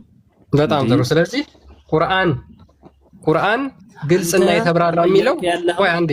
ስለዚህ ቁርአን ግልጽና የተብራራ አይደለም ማለት ነው አይደል? ግልጽ ነው የተብራራ ነው። መልእክተኛውን ተከተሉ ማለት ግልጽ ነገር አይደለም። አንዴ ኦኬ፣ መልእክተኛውን ተከተሉ ማለት ግልጽ ነገር አይደለም። መልእክተኛው የሰጠህ ሁሉ በቁርአን ውስጥ ይገኛል ወይስ አይገኝም? ሱብሃንአላህ፣ ይገኛል ወይስ አይገኝም? መልእክተኛው የሰጠህ በሙሉ በቁርአን ውስጥ ይገኛል ወይስ አይገኝም? ወላሁ አዕለም። ቴንክ ዩ። በቃ አያችሁ ጨርሰናል ማለት ነው። ካንተ ጋር አለቀ። خلاص ያለውን ነገር ያለው እሺ፣ ተግባብተናል። ካንተ ጋር ቤትም ብትሄዱ አታመልጡኝ። ቤትም ማለት ነው ማሸነፍ አይደለም። ገባ? አይ ነው እኔ ማሸነፍ ምናምን ሳይሆን ማሸነፍ አለ። አታመልጡኝም። ታመልጡኝ የሚቃወሟቸው ሰው ካሉ ጠይቃቸው። ክርስቲያን አረጋግጠውልናል። እሳቸውን ስላረጋገጡልን በቃ በዚህ በኩል ቁርአኑ ግልጽና የተብራራ ነው ይላል። ግን ያው ያውቁታል እሳቸው፣ ግን ወላሂ አለም ብለዋል። እኔ የምልህ ቆንጦሲኖስ ማን ክርስቲያን ከማውራት በፊት አንዴ እኔ ልጨርስልህ። ሁለት ደቂቃ ቆይ ማይር ታወራለህ። ቅድም ይሄ ሁሌም ባይዘወይ ሱኒዎች የሚሰሩት እኔ በጣም የሚያስቀኝ ቀልደኛ የሆነ ነገር ነው እና በቁርአን ምን ያደርጋል? ይወስዱና ወደ 20 ወደ 50 የሚደርስ ነገር ምን ያሳዩሃል? ነብዩ ያለውን ነገር ተከተሉ የሚል ነገር ያሳዩሃል። ከዛ የሆነ ተረት አምጥተው ይለጥፉባል። እሺ ሐዲስ እናንብብ ነው አይደል? ነብዩ ያለው ነገር ክርስቲያን በናኑ ስልጣን ለቆስጠንጢኖስ እንዳስተላለፈለት ቪኪ እንዲህ ሲል ተርኮልናል። ሐዲስ ነው ይሄ። ያው የነብዩ ሐዲስ ተቀበል ስለተባለ ነብዩ አላህ ወደ ቅርቢቱ ሰማይ አይወርድም ብለዋል። ወንድማችን ተቀበለዋል ሐዲሱን? ኦኬ ወረደ እንዴ? ነብዩ ያለውን ተቀበል ይሉና ራሳቸው ጫር ጫር አድርገው ይሰጠዋል ማለት ነው። አንተ የጻፍከው ነው የምቀበለው እና እኔ አንተ የጻፍከው እንቀበላለሁ እንዴ? እኮ አንተ እኮ የጻፍከው አንተስ ማን የጻፈልህ? እሱን አይደለም ልክ ያውልክ ረሱል አለይሂ ወሰለም እያንዳንዱ የሚያወሩትን እንቀበላቸዋለን። አልሐምዱሊላህ። ይቺ ቶፒክ በነገራችን ላይ በጣም ቃኔ ሞዳል በጣም ቀላል በእናንተ ሃይማኖት ላይ የሌለውን እኛ ላይ ስትመጡ ግን ስታገኙት ግን ለምን አንጠይቀውም? ማሂርን እስቲ አሁን ቪኪ በከፈተው ሀሳብ ላይ ወንድማችን ማሂር እንዲህ የሚል ሐዲስ አለ። አላህ ወደ ቅርቢቱ ሰማይ ይወርዳል የሚል ሐዲስ አለ። አዎ እሺ ስጠኝና እንዲህ ወስድ።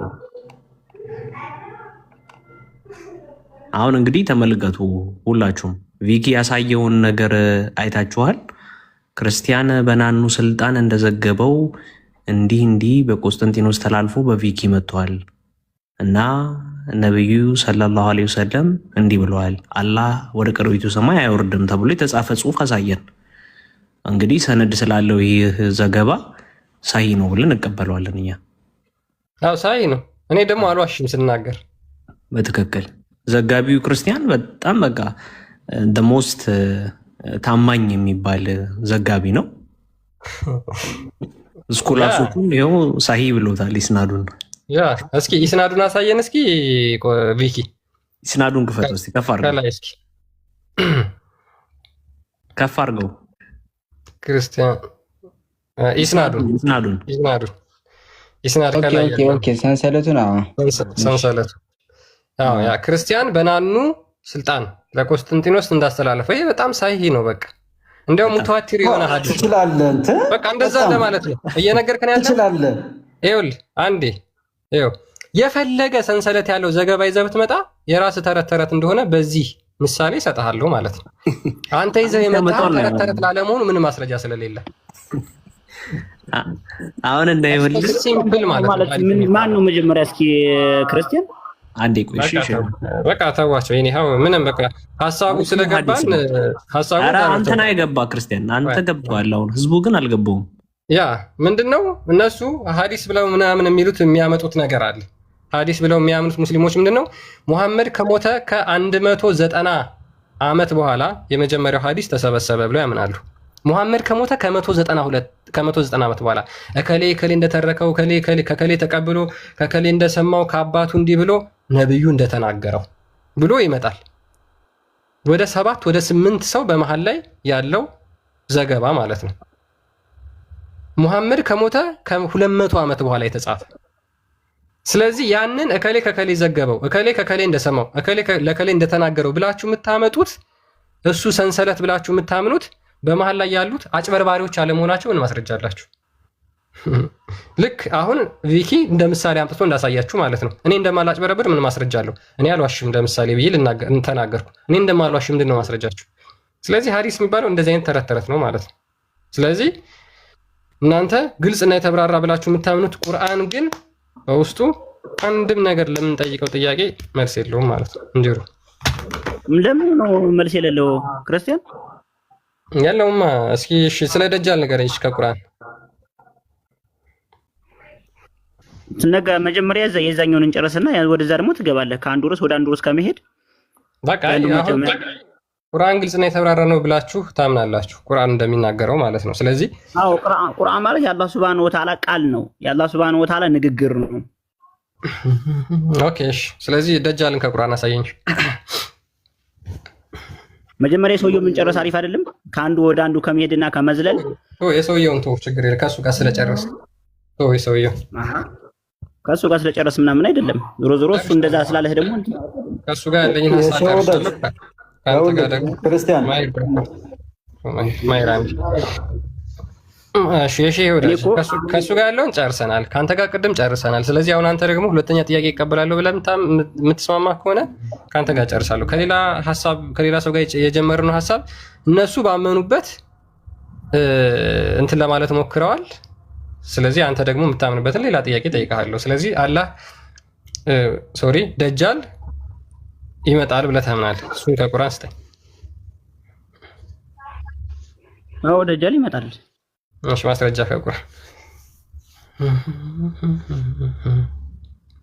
ይወጡ ነው ወይስ ምንድን ነው? ማን ነው የሚሰልባቸው? አንተ እንጃ ማን ነው የሚሰልባቸው? ማሄር ጋር ቀጥል። በቃ ራሳቸው ናቸው የወጡት። በአንድነት ሆነው ነው የተሰለቡት።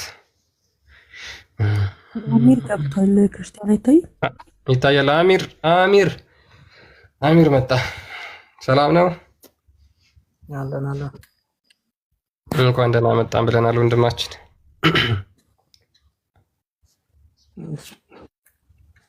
ጥያቄን ሰምተዋል አሚር?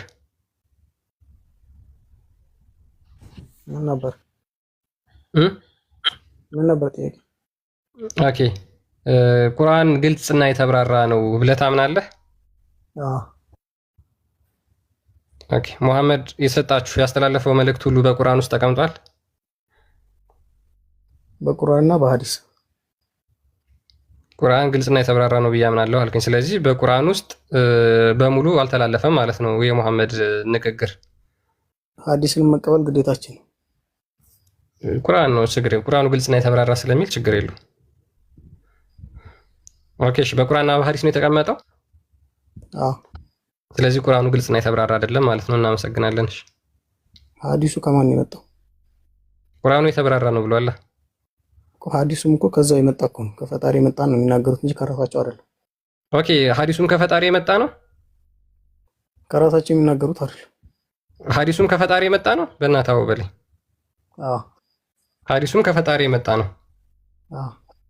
ስለዚህ ለምሳሌ በሶስት ድንጋይ ቂጣችሁን ጥረጉ የሚለው ንግግር ከፈጣሪ የመጣ መገለጥ ነው?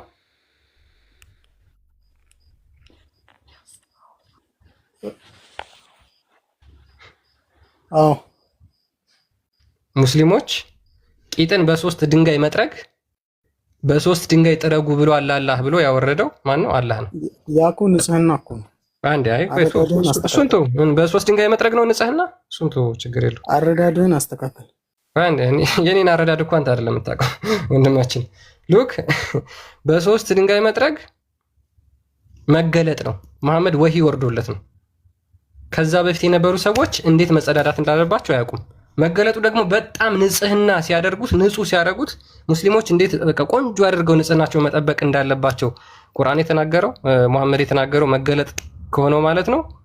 ከሐዲስ ብለው የሚያምኑት በሶስት ድንጋይ ቂጥ መጥረግ ነው። ዌልካም ቴንክ ዩ። እሱን ውሃ ከሌለ እኮ ነው የሚለው፣ ውሃ ከሌለ ነው የሚለው ሐዲስም። ፈልግና ይኸውልህ፣ ፈልግና ሐዲሱን ፈልግና ውሃ ከሌለ ነው የሚለውን ፈልግና እኮ ውሃ ከሌለ ነው የሚሆነው። ሂድ ፈልግና አምጣው። ሂድ ፈልግና ሐዲሱን አውጣው። እሺ የለም እንደዛ የሚል ውሃ ከሌለ ነው የሚል የለም ጭራሽ። ሐዲሱን አውጣው መጀመሪያ። የለም እንደዛ የሚል የለማ። እንደዛ የሚል ሐዲስ የለም። በደፈና እንደ አትበላ። ከሌለው ከየት ነው ማውጣልህ? ድፍን አትሁን። አሁንም ልንገርህ፣ ድፍን አትሁን። የለም ከሌለ ከየት ነው ማውጣልህ? ማሂር እንዴ አትሳደብ። ከሌለ ከየት ላምጣ? በሌለ ነገር እኮ ማስረጃ አይጠየቅም። ምን ሆናችኋል? ሐዲስን አውጣው። አልሰማኸኝም? በሌለ ነገር ማስረጃ አትጠይቀኝ። የለም እንደዛ የሚል ሚዩት አታድርገኝ። እኔ ለምን ሚዩት አደርጋለሁ? የምትጨቃጨቅ ከሆነ እኮ ማስወጣት ይችላል። ሚዩት አታድርገኝ።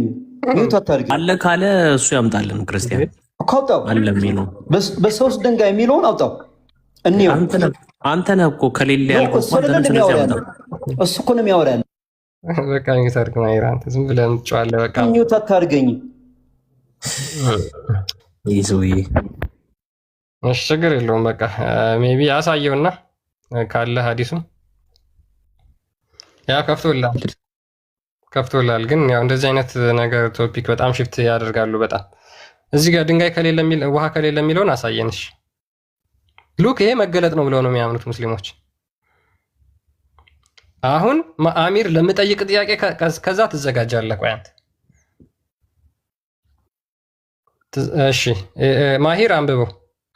እሺ when anyone of you goes to toilet to defect ማናችሁም ወደ መጸዳጃ ቤት ለምትሄዱ ከሆነ ለመጸዳዳት ማለት ነው። ካካ ለማለት ዲፊክት ማለት እንደዛ ነው።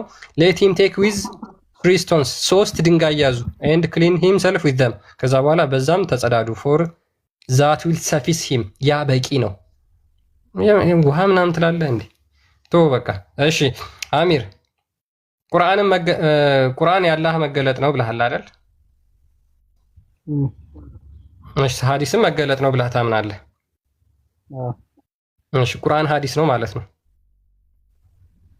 ሐዲስ ነው፣ ቁርአን ነው በቃ።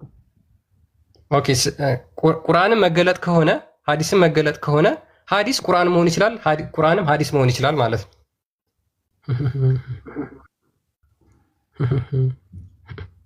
ስለዚህ ሐዲስን ቁርአን ብዬ መጥራት እችላለሁ? አልችልም። ለምን ደግሞ አልችለው? መገለጥ አይደል እንዴ? አችልም የሚል ማስረጃ ትሰጠኛለህ? ስጠኝ፣ ማስረጃ ስጠኝ።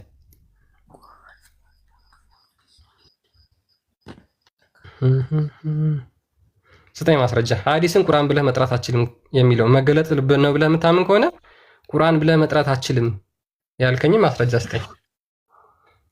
ሐዲስ ራሱን የቻለ በቃ ሐዲስ ነው፣ ቁርአን ነው። እኛ የምናምነው እንደዛ ነው።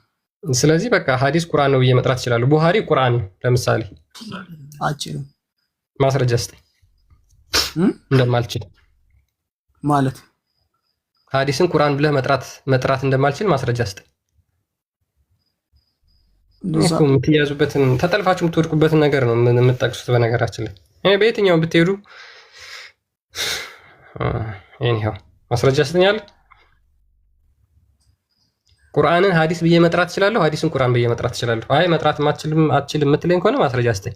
አንተ በተናገርከው ነው እኔ ያልኩት ማለት ነው። አንተ ፕሪሚስ ሰራ፣ እኔ ኮንክሉዥን ሰራው።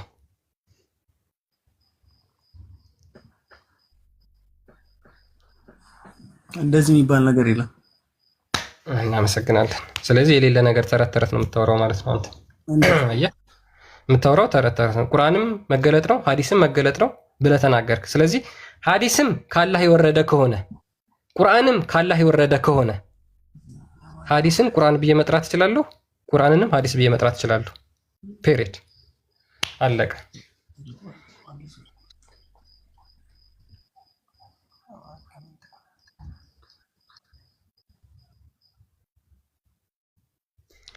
ኦኬ እሺ፣ ሚዩት አድርገሃል። እናመሰግናለን ወንድማችን ዑመር። የምትጠለፉበትን ንግግር አትናገሩ።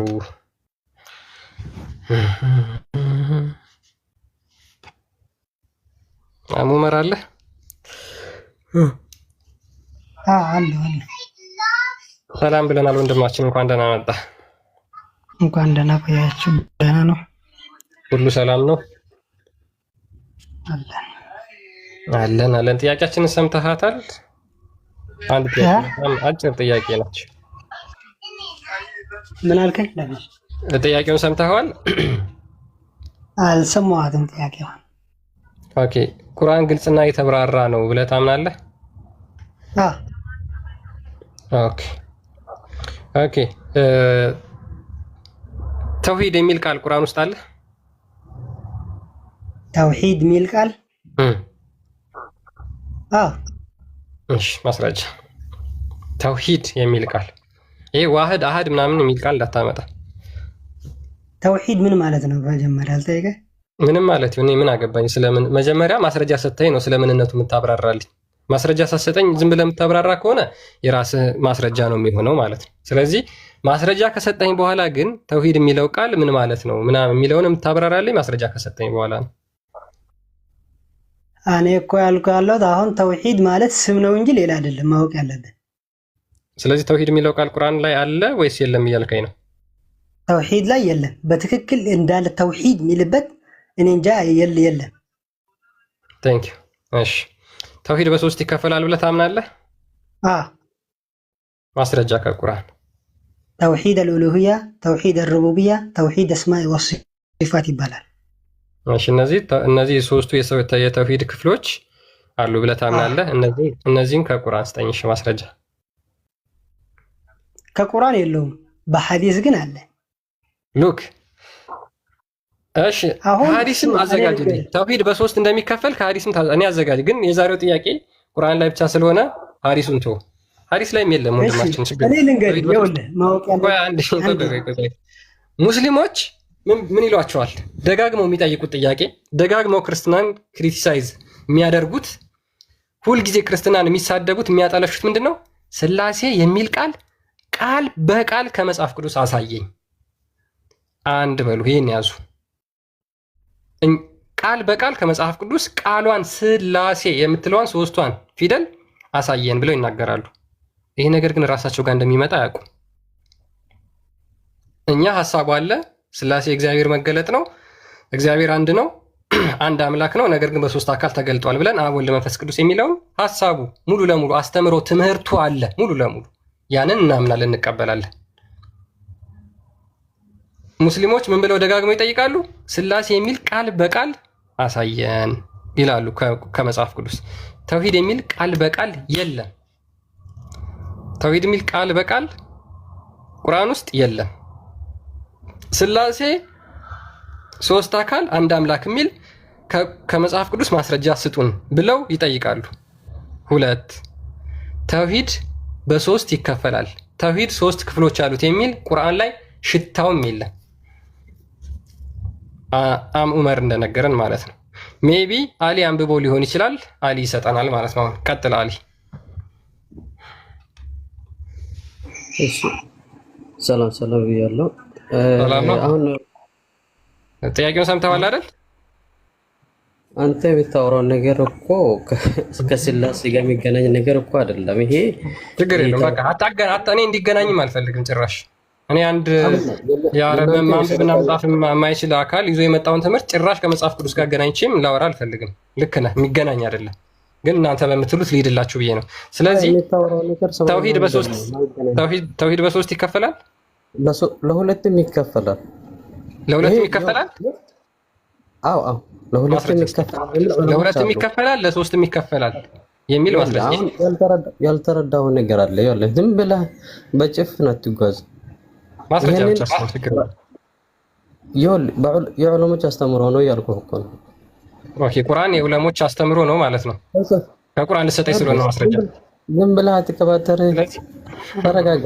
ጭራሽ እኔ ነው ቀባጣሪ የምትለኝ? ቀጥል። እሺ ሉክ ተውሂድ በሶስት ይከፈላል፣ በሁለት ይከፈላል። ቁርአን ላይ የለም፣ የዑለሞች አስተምሮ ነው እኮ። ተረጋጋ። ይኸውልህ ፈጣሪን እንዴት ይሄ ተውሂድ ጉዳይ ጽንሰ ሐሳብ ያለው ያመጡት ዑለሞች ነው እንጂ ቁርአን ላይ ይኸውልህ እንትኑ አለ። ምንድነው ሐሳቡ አለ ስለ ፈጣሪ። አሁን አላህ 99 ስሞች እንዳለ ይታወቃል አይደለም? እነዚህ ስሞች ከነዚህ ስሞች በመነሳት ነው ዑለሞች እነሱን ከቁርአን ስጠኝ። ተረት ተረት አትናገር አላልፍም። አንድ ተረት ተረት ብትናገር አላልፍም። ያላህ 99 ስም ከቁርአን ስጠኝ እየነገርኩህ። ሐዲስ ላይ አለ። ምን አገባኝ እኔ ስለአንተ ሐዲስ። ቁርአን ግልጽ ነው የተብራራ ነው ብለህ እኮ ታምናለህ አይደል? ሁለቱም እንቀበላለን። በቃ እኔ ምን አገባኝ ስለአንተ ሐዲስ? እኔ ምን አገባኝ? ስለዚህ ቁርአን ግልጽ አይደለም ማለት ነው። ቁርአን ግልጽ ነው። ቁርአን ግልጽ ነው። እኔ ያገባኛል እኮ ቁርአን ግልጽ ነው። አው ግልጽ ነው። በቃ ያላህን ስም ከቁርአን ስጠኝ። ተውሂድ በሁለት ወይም በሶስት እንደሚከፈል ማስረጃ ስጠኝ። አለ ያላህ ስሞችም አለ፣ ቁርአን ላይም አለ፣ ሐዲስ ላይ አለ። ማስረጃ ከፈለግ እሰጥሃለሁ። እሺ ሂድና ቁርአን በሁለት ወይም በሶስት ተውሂድ በሁለት ወይም በሶስት እንደሚከፈል ማስረጃ አምጣልኝ መጀመሪያ። አሁን እዚህ ጋር ዝም ብለህ የዑለሞችን አስተምሮ ተውሂድን ለመረዳት ዑለሞች የተናገሩት ነገር ነው። ለሁለትም ይከፈላል፣ ለሶስትም ይከፈላል ተብሎ ተገልጿል። አሁን ተውሂድ እናንተ ግን ስላሴ እስልምና ስለዚህ ሙሐመድ ከሞተ ከምናምን 100 ዓመታት በኋላ የመጡ የሰዎች ተረት ተረት ነው እንጂ ሙሐመድ አላስተማርም። ተውሂድ የሚል አላስተማርም። ክርስትና ያስተማረ አንድ ነብይ አለ ሲጀመር። አንዴ በእናትህ አንዴ በቃ አንተ እኮ አሁን እኮ እዚሁ አታጣልፈ ምሬት ላይ ወድቃል። ሚዩት አድርገህ አታፍነ ፈራሽ እንዴ? አላፍንም። ስለዚህ አንድ ነብይ እስኪ ንገረኝ፣ ከገዛ መጽሐፍህ አንድ ነብይ እስኪ ንገረኝ። እስኪ ሚዩት አድርገው። እኔ እሺ እሰጥሃለሁ፣ ችግር የለውም። አንድ ወይ ጎሳ አይደለም። አትፈራ። ናና አንድ ነብይ ሚዩት አድርግ፣ በእናትህ ሚዩት አድርግና እንዴ ሐሳቤን ልናገርና ትቀጥላለህ። ሐሳቤን ተናግሬ ከዛ በኋላ ትቀጥላለህ። አንዴ ሚዩት አድርግ፣ እንዳከፍ አንዴ ሚዩት አድርግ። ቆይ ሚዩት አታርጉ፣ ተውት። ልናገር ሐሳቤን፣ ከዛ በኋላ ትቀጥላለህ። ሉክ ተውሂድ የሚለው ቃል ቁርአን ላይ ሽታውም የለም። ከ114ቱ ምዕራፍ ተውሂድ የሚል ቃል ቁርአን ላይ አንድም ቦታ የለም። አንድ ብላችሁ ያዙ። ተውሂድ በሁለት ወይም ደግሞ በሶስት ይከፈላል።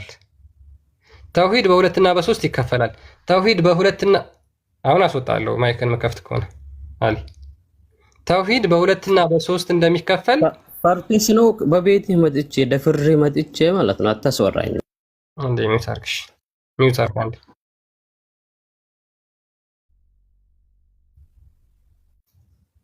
ይሄን ተናገረ ለመውጣት ነው እንድታስወጣው እኮ ነው። እንዳታስወጣው መጫጣው ተባበርከው። ይሄ አሁን ኡስታዝ ነው ባይዘው በጣም አይገርም ክርስቲያን ኡስታዝ ነው። አይ ቲንክ ስሙን ቀይሮ መሰለኝ። እኔ ድምፁ ምን አለ? የዑለሞች ንግግር ነው፣ ዑለሞች የተናገሩት ነው እንጂ ተውሂድ ለሶስት ለሁለት እንደሚከፈል ቁርአን ላይ የለም። ጭራሽ አንዋር መስጊድ እግዚኦ! አሁን ይሄ ነው አንዋር መስጊድ ቁጭ ብሎ የሚያስተምረው ማለት ነው። ኤኒዌይስ ያሳዝናል።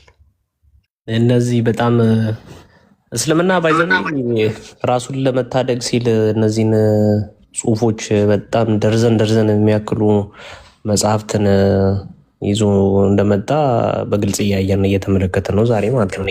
በጣም ብዙ ነገር ነው ያሳየን። ቦስ እንግዲህ ይሞታል ተመልሶ ይመጣል የሚልም ነገር እስቲ ከቁርአን እንደ ቢያሳዩን ደግሞ በዚሁ አጋጣሚ በጣም በሚገርም ሁኔታ ግን ተውሂድ በሶስት እንደሚከፈል ዑለሞች ናቸው ያመጡት አለ።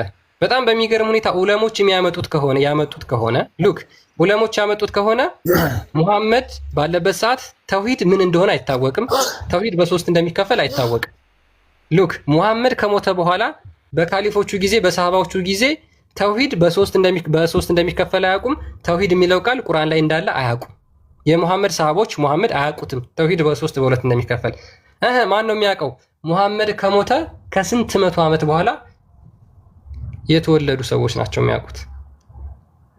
ስለዚህ ቁርአንን ሙሐመድና ሰሃቦቹ ያልተረዱትን ማን ተረድቶታል ማለት ነው?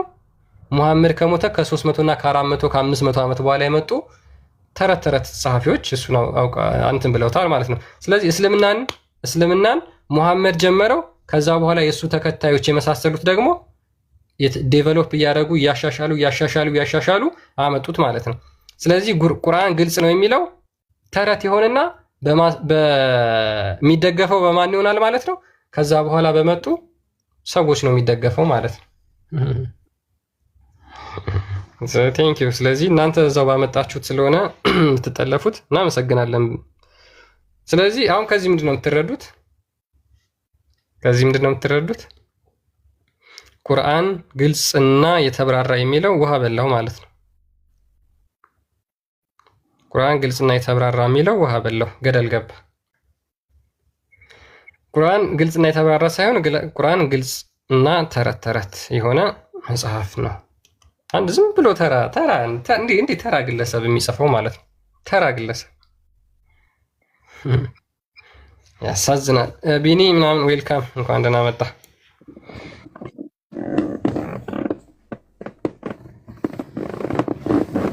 ሚዩት አድርጎት ስራ ላይ ሊሆን ስለሚችል ቢኒ አልጋ ላይ ነው መሰለኝ።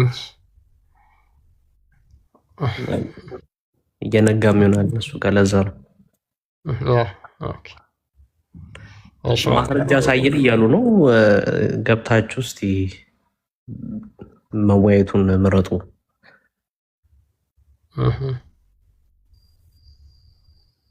ያ ክርስቲያን። እሺ ሚፍታህ ጥያቄ መጠየቅ ይቻላል እናንተ ጋር? ኦኬ ጠይቅ። እሺ ጥያቄ ነው። እሺ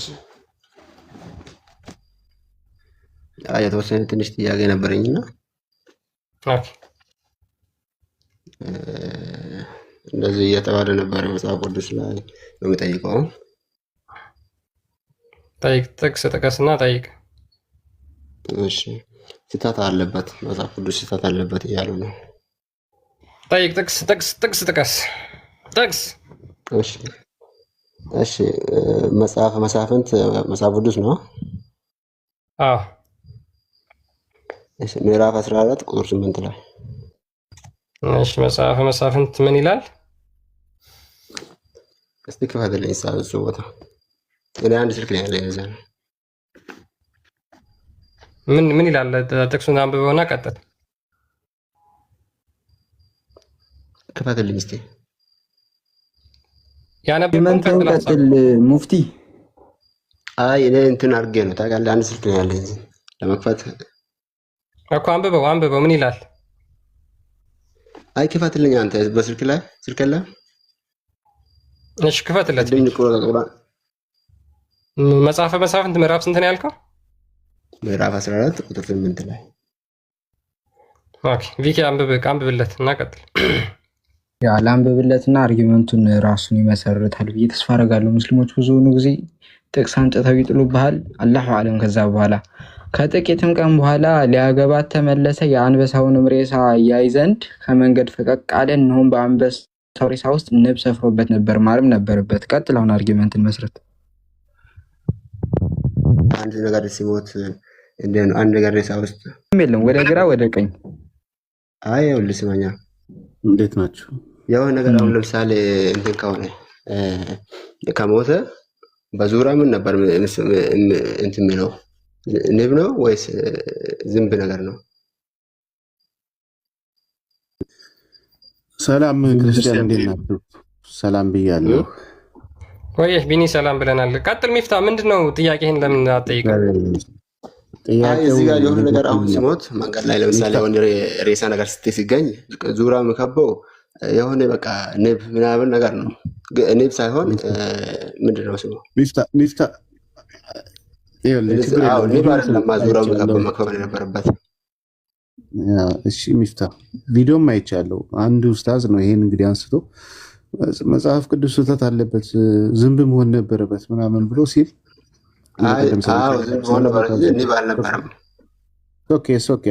ገባኝ። እና ስለዚህ የሆነ እንስሳ ሲሞት በዛ በዙሪያው ሊገኙ የሚገቡት ዝንቦች ናቸው። ስለዚህ ብሏልና መጽሐፍ ቅዱስ ተሳስቷል ምናምን ለማለት ሞከረ። ይሄ ነገር አብራላል እስኪ ላብራራ እኮ ነው ይሄ ከላይ ጀምሮ ከላይ ትንሽ ከፍ ብላ አንብበው። ሲጀመር እዛ አካባቢ እየተናገረ ያለው ተአምር ነው። ኦኬ ተአምር እስከሆነ ድረስ ግዴታ ዝንብ መጠበቅ አለብህ አይደለም።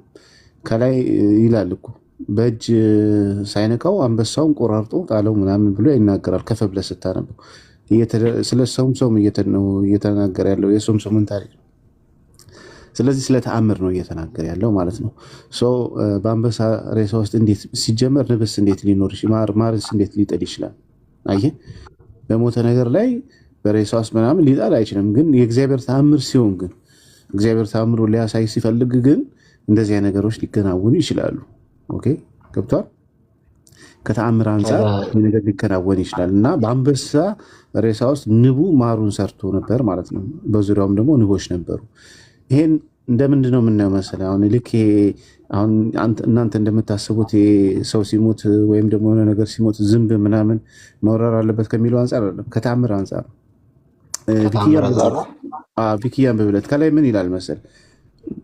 በእጁ ሳይነካው በምን ሳይነካው ግልገል አንበሳውን ቆራረጠው ይላል። ኦኬ አሁን ይሄ አንበሳው ለመቆራረጥ ምናምን የሆነ ቢላ ምናምን ያስፈልጋል አይደል? ከላይ ታምሩን እየተናገረ ነው ስለ ሶምሶም ማለት ነው። የሶምሶምን ታሪክ ካላወቃችሁ ትንሽ ብታውቁት ጥሩ ነው። በአህያ መንጋጋ ሺህ ሰው አንዴ ሲመታ ሺህ ሰው ይወድቅ ነበር ሶምሶም ማለት ነው። የአህያ መንጋጋ ይዞ ስለዚህ ልክ ተአምራት የተደረጉ ነገሮችን እንደ ሪያሊቲ ያርጋችሁ መናገር ጥሩ አይደለም። ተመሳሳይ ነገር እናንተ ታሰብ እንደዛ ማለት ሳይሆን እዚህ ጋር አሁን እንደዚህ አረዳደ እንደነገርኩህ ለምሳሌ እዚህ ጋር ቀጥታ አንድ ወገን ነገር ሲሞት ዙሪያውን እንደዚህ ፊዚካል ራሱ ማስታስበው የሚከበው ነገር ምንድነው? ለምሳሌ እዚህ ጋር ስለ አንበሳ ደግሞ ከሞተ ዙሪያው የሚከበው ዝንብ ነበር። ግን እሱ ንብ ብሎ ነው። የአንተ አስተሳሰብ ነው፣ የእናንተ አስተሳሰብ ነው። አሁን ይኸውልህ እሱ ሊሆን ይችላል፣ ልክ ነው። ዝንብ ብቻ ሳይሆን ሌላ ነገርም ሊኖር ይችላል በዛ አካባቢ። እሱ ናቹራል ነው፣ ችግር የለም። ግን ከዛ በላይ ነው። ይሄ እያልኩ እኮ ነው። ይሄ ተአምር እኮ ነው። በሞተ ነገር ውስጥ ወይም ደግሞ በሬሳ ውስጥ እኮ ሲጀመር ንብ ምንድነው ማሩን እዛ አይሰራም። ይሄ ግን ሊሰራ የተፈለገ ወይም ደግሞ የሰራው ምንድነው? ተአምር፣ እግዚአብሔር ተአምሩን ለማሳየት ነው። አንደኛ እዛ ነው። ሁለተኛ ስለ ሶምሶም እየተነገረ ነው ያለው ማለት ነው። ያ ግልገል የተባለው አንበሳ ወይም ያድጋል የተባለው ሶምሶም ራሱ በኋላ ላይ ምን ያህል ነገር እንደሚሰራ መጽሐፍ ቅዱስ ስለሚነው ሙሉን ብታነበው ጥሩ ነው። የነስ ጫፏን ብቻ ስላነበብኩ ነው እንደዚህ ቆርጠው አምጥተው ስለሚነው። አይ እንደዛ አይደለም። እኔ ቦታውን እንደዚህ እኮ ነገርኩህ እኮ አሁን ተአምራት ሲባል እኮ ብዙ ነገር ይኸውልህ ተአምራት ከተባለ አሁን እኔ የማውቀው አድማስ ከፈለክ ይኸውልህ እንትን እሰጥሃለሁ። ይኸውልህ ከፈለክ ለምሳሌ በእስልምና ውስጥ እናንተ ለምሳሌ ንብ ምንድነው ብርቱካን ነው ምናምን ነው የምትቀስመው እንደዚህ አይነት ነገር የሚባል ነገር አለ። አሁን ለምሳሌ ከፍራፍሬ ከምናምን እንድትበላ አላህ ፈቀደላት ይላል ንብ ማለት ነው በቁርአን ላይ። እንግዲህ ብርቱካን ንብ ከፍራፍሬ ምናምን እንድትበላ እንደተፈቀደላት የሚናገር ክፍል አለ። ከፍተል እናሳይ እንችላለን። አሁን አምጥተን ስለዚህ ንብ ተአምር ነው ማለት ነው። ንብ ታዲያ ብርቱካን ፍራፍሬ ትበላለች? ቆይ ወንድም ይኸውልህ አሁን እንትኑን ለመስራት ነው ማሩን ለመስራት ከሌላች ቦታ ለቃቅማ ምናምን የምታመጣው ማሩን ለመስራት አለ አይደል? እና አላህ የሚለው እኮ ንብ ፍራፍሬ እንድትበላ ፈቀድንላት ነው የሚለው። በየትኛውም መንገድ ፍራፍሬ አትበላም። ምንድነው ንብ ማለት ነው። ገብቷል? አሁን ከአበባ ትቀስማለች ምናምን ያንተ ትንታኔ ነው። ቁርአኑ ግን ቀጥታ የሚለው ግን ፍራፍሬ እንድትበላ ፈቀድላት ነው የሚለው። ሰው ፍራፍሬ ትበላለች፣ ብርቱካን፣ ሙዝ ምናምን እንደዚህ አይነት ነገር ትበላለች ብለህ ትላለህ? ማነው ንብን አትልም። የራስን ማብራሪያ ለምን ትሰጣለህ? እዚህ ጋር ቀጥታ እንደተጻፈ ብቻ አሁን እዚህ ጋር እቺ አሁን ንቡ በአንበሳ ሬሳ ውስጥ እንትን መስራቷ ተአምር ነው ማለት ነው። ያ ተአምር ነው። ለምን መሰለህ? ተአምርነቱ እዛ ጋር ግልገል አንበሳው ራሱ የሞተው እኮ በእጅ ሳይነካ ነው የሞተው ይላል። ቪኪ ለምን አታነብለትም? እዛ ጋር ማለት ነው። አየህ አንበሳው በእጅ ሳይነካ ገደለው ይላል እዛ ክፍል ላይ አንብብለት ቪኪ የትንሽ ከፍ ብለህ።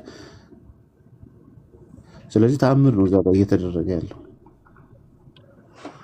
ሻዳውን ብሎ ገና አሁን ነው እየተነሳ ያለው ቢኒ። አሁን ገና ቻርጅ አድርጌለት አፉ በሉኝ። አሁን ሻዳውን ብሎብኝ አፉ በሉኝ። በጣም ይቅርታ። ትልቁ ላይ ቆስቲን ትልቁ ላይ አድርገውና ያ አንብብልህ ሜቢ ቆስቲ ትልቁ ላይ ይሁንና ማንበብ የምችል ከሆነ ኮንቴክስቱን አንብበው። ያው እንደ አጠቃላይ ምንድነው ለሳምሶን እግዚአብሔር አምላክ ያው ብዙ ተአምራትን ምናምን እንደሰጠው መጽሐፍ ቅዱስ እዛው ይናገራል ማለት ነው። ብዙ ኤክስትራ ኦርዲናሪ የሆኑ ነገሮችን ተአምራትን ያደርግ ነበረ። ይሄኛውም ከዛ ጋር የተያዘ ስለሆነ እግዚአብሔር ለምን ተአምር አደረገ ከሆነ በጣም ጥሩ ወንድማችን ወደ አንተ መግባት ስለምንችል ማለት ነው። ስለዚህ እግዚአብሔር ለምን ተአምር አደረገ ሳይሆን እዚህ ጋር እንዴት ነው ተአምር ያደረገ ነው? እንዴት ተአምር አደረገ ነው አይደለም። እንደዛ ማለት አይደለም አልነበረም። ወደ ሌላ ትርጉሙት አንድ ነገር ሲሞት ዙሪያውን የሚከበው እንደዚሁ አሁን በዛን ጊዜ ሳይሆን አሁን ራሱ የሚታወቀው ዙሪያ የሚከበው ሌሎች ነገሮች ናቸው። ንብ አይደለም አይደል? ተአምር ነው። ስለዚህ ተአምር እንዲሆን ያደረገው እኮ ለዛ ነው። ቀጥል ቢኒ። ተአምር ነው ተባልክ። ያው ጥያቄ መጠየቅ ይቻላል። አሁን ለምሳሌ ጉንዳን አወራሽ ብላችሁ እናንተ ጋር ጽፋችኋል። ጉንዳን ታወራለች እንዴ? አታወራም እኮ አይደል? ሱረቱ ነህልና የጉንዳን ምዕራፍ ላይ በሸለቆ ላይ የሰለሞን ሰራዊት መጣ እንዳይሰባብራችሁ ምናምን። አሁን እንዲህ አይነት ነገሮች እያነሱ መጠየቅ ተጀመረ። ትክክል ነው። አየህ ተአምር ነው ከተባልክ ሲነፍ መልስ መሰለኝ። ይኸውልህ ትንሽ ከፍ ብለህ እሱ ያለው 7 ነው መሰለኝ ነው። አይ ይሄ ቁርአኑን ነው። በጉንዳኑ ሸለቆ በመጡ ጊዜ አንዲት ጉንዳን ተነስታ እንዲህ አለች ይላል። እናንተ ጉንዳኖች ብላ ጮኸች ይላል። እና ምንድን ነው እያለን ያለው?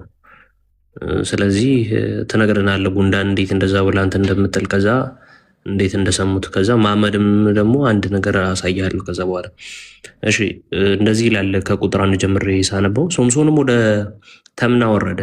በተምናም ከፍልስጤማውያን ልጆች አንዲት ሴት አየ። ወጥቶም ለአባቱና ለእናቱ በተምና ከፍልስጤማውያን ልጆች አንዲት ሴት አይቻለሁ፣ አሁንም እርሷን አጋቡኝ አላቸው። አባቱና እናቱም ካልተገረዙት ከፍልስጤማውያን ሚስት ለማግባት ትሄድ ዘንድ ከወንድሞች ሴቶች ልጆች ከሕዝቤም ሁሉ መካከል ሴት የለምን አሉት። ሶምሶንም አባቱን ለዓይኔ እጅግ ደስ አሰኝታኛለችና እርሷን አጋቡኝ አለው። እግዚአብሔርም በፍልስጤማውያን ላይ ምክንያት ይፈልግ ነበርና ነገሩ ከእርሱ ሆነ። አባቱና እናቱ ግን አላወቁም። በዚያን ጊዜ ፍልስጤማውያን በእስራኤል ላይ ገዦች ነበሩ። ሶምሶንም አባቱና እናቱም ወደ ተምና ወረዱ። ተምናም ወዳለው ወደ ወይኑ ስፍራ መጡ። እነሆም የአንበሳ ደቦል እያገሳ ወደ እርሱ ደረሰ። የእግዚአብሔር መንፈስ በእርሱ ላይ በኃይል ወረደ። ጠቦትን እንደሚቆራረጥ በእጁ ምንም ሳይኖር ቆራረጠው። ያደረገውንም ለአባቱና ለእናቱ አናገረ። እዚህ ጋር ነው አየህ። አንበሳ እንግዲህ አንበሳ እያገሳ መጣ፣ በእጁ ምንም ነገር ሳይኖር ጠቦቱ እንደሚቆራረጠው ቆራረጠው ይላል። አየህ አሁን እዚህ ጋር የእግዚአብሔር ኃይልና የእግዚአብሔር ታምር እየተገለጠ ነው። አንድ ሰው አንበሳን እንደዚህ መቆራረጥ ይችላል በእጁ ምንም ነገር ሳይኖር። ስለዚህ ከላይ ጀምሮ ስለ ሶምሶም የተሰጠው ኃይልና ታምር እየተናገረ ነው። ስለዚህ ከዛ አንጻር ይመጣና እዚህ ክፍል ላይ ከዛ አንበሳው ሬሳ ውስጥ ደግሞ ንብ ማር ሰርቶ ነበር ብሎ ይላል። በቃ አሁን ስፔሻል የሆነ ልዩ የሆነ የእግዚአብሔር ተአምር ነው ማለት ነው። እግዚአብሔር ሊሰራ የፈለገው ስላለ ያን ነገር ለማድረግ ነው። ስለዚህ እግዚአብሔር በሁሉ ነገር ቻይ ነው፣ ይችላል ማለት ነው። ስለዚህ ይሄ ኖርማል ነው። ማንም ሰው ሊያውቀው የሚችለውን ነገር የመጽሐፍ ቅዱስ ስህተት ነው ብለን መግለጽም አትችልም። ይሄን ነገር ማለት ነው ሌላ መጠየቅ ይችላል። ይሄ ተአምር ነው ብለን እንያዝ። በዚህ ከተስማማ ማለፍ ትችላለህ ወደ ሌላ። ይሄ ራሱም ያለምንም መሳሪያ በእጁ አንበሳን ቆራርጦ መግደል ተአምር አይደለም ወንድማችን? እሺ ነው ወይስ አይደለም? ሊሆን ይችላል ሳይሆን ነው ወይስ አይደለም? ያ ስለተመሰለሰለት በቃ ተውት፣ ተመልሶለታል። አይ ቲንክ አሁን ምን መሰለህ ተአምር ብዬ የሚይዘው ለምሳሌ ኢየሱስ ክርስቶስ አይን የሌለውን ሰው ፈውሷል አይደል? አንተ የታምር ስታንዳርድ አውጪ ማን አደረገ? ቆይ አንዴ፣ ይሄ ታምር ነው ይሄ ታምር አይደለም ብለህ እንደዛ ስታንዳርድ እንድታወጣ ማን ነው መብት የሰጠ? ለምሳሌ ድንጋዮች ሙሐመድን ሰላም ሙሐመድን ለምሳሌ ድንጋዮች ሰላም ይሉት ነበር። ድንጋዮች ማውራት አይችሉም፣ መናገር አይችሉም። ሙሐመድን ሰላም ይሉት ነበር። ይሄ ተአምር እንዴት ይሆናል? ይሄ ተአምር መሆን አይችልም። ለምሳሌ እንደኔ ብልህ እኔ የተአምር ስታንዳርድ ማውጣት አልችልም። ገብቷል? ፈጣሪን ይሄንን ሲያደርግ ተአምር ነው፣ ይሄ ሲያደርግ ግን ስህተት ነው ማለት አትችልም። ሁለተኛ ጥያቄ ካለ መጠየቅ ትችላለህ። እሺ መጽሐፍ ቅዱስ ላይ ብዙ ነቢያቶች እንዳሉ አውቃለሁ እና መጽሐፍ ቅዱስ በነቢያት ላይ ያልሆነ ነገር ይናገራል ብሎ ሲናገሩ ሰምቻለሁ። እና እስቲ ቦታ ልንገርህ። ዘካርያስ መጽሐፍ ቅዱስ ነው። ዘካርያስ ቁጥር 3 ምዕራፍ 3 ቁጥር 3 ላይ ኦኬ እነሱ በቀደም ቪዲዮ ደርሶኛል። ዘካርያስ አዳፋ ልብስ ለብሶ በእግዚአብሔር ፊት ቆመ የሚለውን ካካ ተለቅልቆ ነው ምናምን ማለት ነው። ይጠይቅ ወንድሞች አብረው እንዴት እንደሚሰሙ ትመለከታላችሁ። እንግዲህ ሳያል ቡኻሪ 1913 እንዴት እንደሚሰራ ታያለ። ቢኒያውን ሚፍታ ጠይቅሽ ጠይቅ። ዘካርያስ እኛ ጋር ትልቅ ነብይ ነው። እናም እንደ ነብይ ነው የምንይዘው። ትልቅ ነብይ ነው።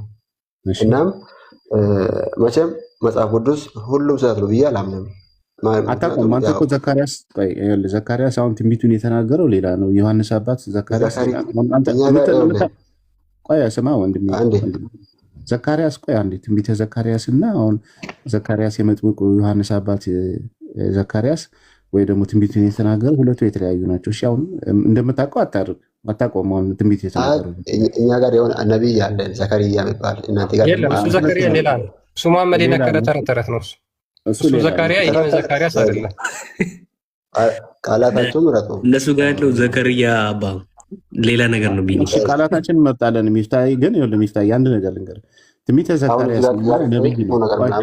ተረት ተረት ምናምን እያልኩ አላወራሁም። ለምሳሌ ነገር እየተናገርኩ አይደለም፣ ጥያቄ ነው። ሚፍታይ እኛም አንድ ነገር ልንገርህ። እኛም ስንነግርህ ስማን። ትንቢተ ዘካርያስ የሚለው ትንቢት የተናገረው የዮሐንስ መጥምቁ ዮሐንስ አባት ዘካርያስ አይደለም። ወይ እናንተ ዘካርያ የምትሉት የያህያ አባት የእሱ አይደለም። ይሄ ሌላ ነብይ ነው። ኦኬ ሁለቱ የተለያዩ ናቸው። አንተ የምትለው ዘካርያ የምትለው የመጥምቁ ዮሐንስ አባትን ነው። እሱስ ምን እንደሚያደርግ ስለሱ አይደለም። ደግሞ እሱም እየተናገረ ያለው ስለ ኢያሱ ነው እንጂ ስለ ራሱ አይደለም። ቀጥልሽ እስቲ ቀጥል። እዚህ ጋር እንዴት ነው? እስቲ ቁጥር 3 ምዕራፍ 3 ቁጥር 3 ላይ ያለው አሁን እንትን ተለግልቆ በመላእክት ፊት ቆመ ምናምን የታለ? እሺ ምን ይላል? አንተ አንብብልን እስቲ። አይ አንተ አንብብ። ይኸው እኮ ከፈትኩልህ እኮ ብራዘር። ይኸው አንተ አንብብልኝ። ኢያሱም እድፉም ለብሶ በመላእክቱ ፊት ቆሞ ነበር ይላል። ይኸው እሺ ምን እና ታዲያ እንዴት ነው ይሄ ነገር? እስኪ ምንድን ነው ጥያቄ እዚህ ላይ? እድፍ ማለት አሁን እዚህ ምንድን ነው የሚባለው? እሱ ለምንድን ነው እንትን ነው? ለምሳሌ በሌላ ኮር ዌስት ነገር ነው። እድፍ ማለት ምንድን ነው? እስኪ ዌስት ነገር ነው አይደል? ከሰው ልጅ የሚወጣው ኤክስክሬሽን ነገር ነው። ኤክስክሪመንት ነው እድፍ ማለት።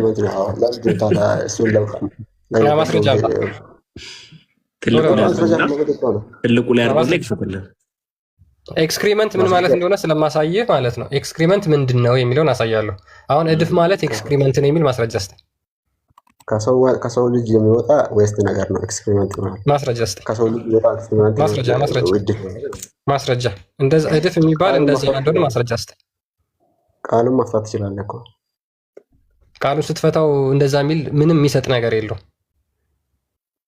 ዌስት ምንድን ነው? ከሰው ልጅ የሚወጣው ዌስት እድፍ ማለት ዌስት ማለት ነው። ላብም ይወጣል። ለምሳሌ ላብ ሊወጣ ይችላል፣ ንፍጥም ሊወጣ ይችላል፣ ምራቅም። እነዚህ ሁሉ ኤክስክሪመንት ይባላሉ። ባይዘው ወንድም እንደዛ ተብሎ ይታሰባል። ይኸውልህ አሁን ሰዎች የነገሩን ብቻ ስለሰማ ኦኬ ችግር የለውም። አንተ አሁን የሰማኸውን ነገር ነው። መጽሐፉ የሚለው ግን አደፋ ልብስ ለብሶ ነው፣ የቆሸሸ ልብስ ማለት ነው።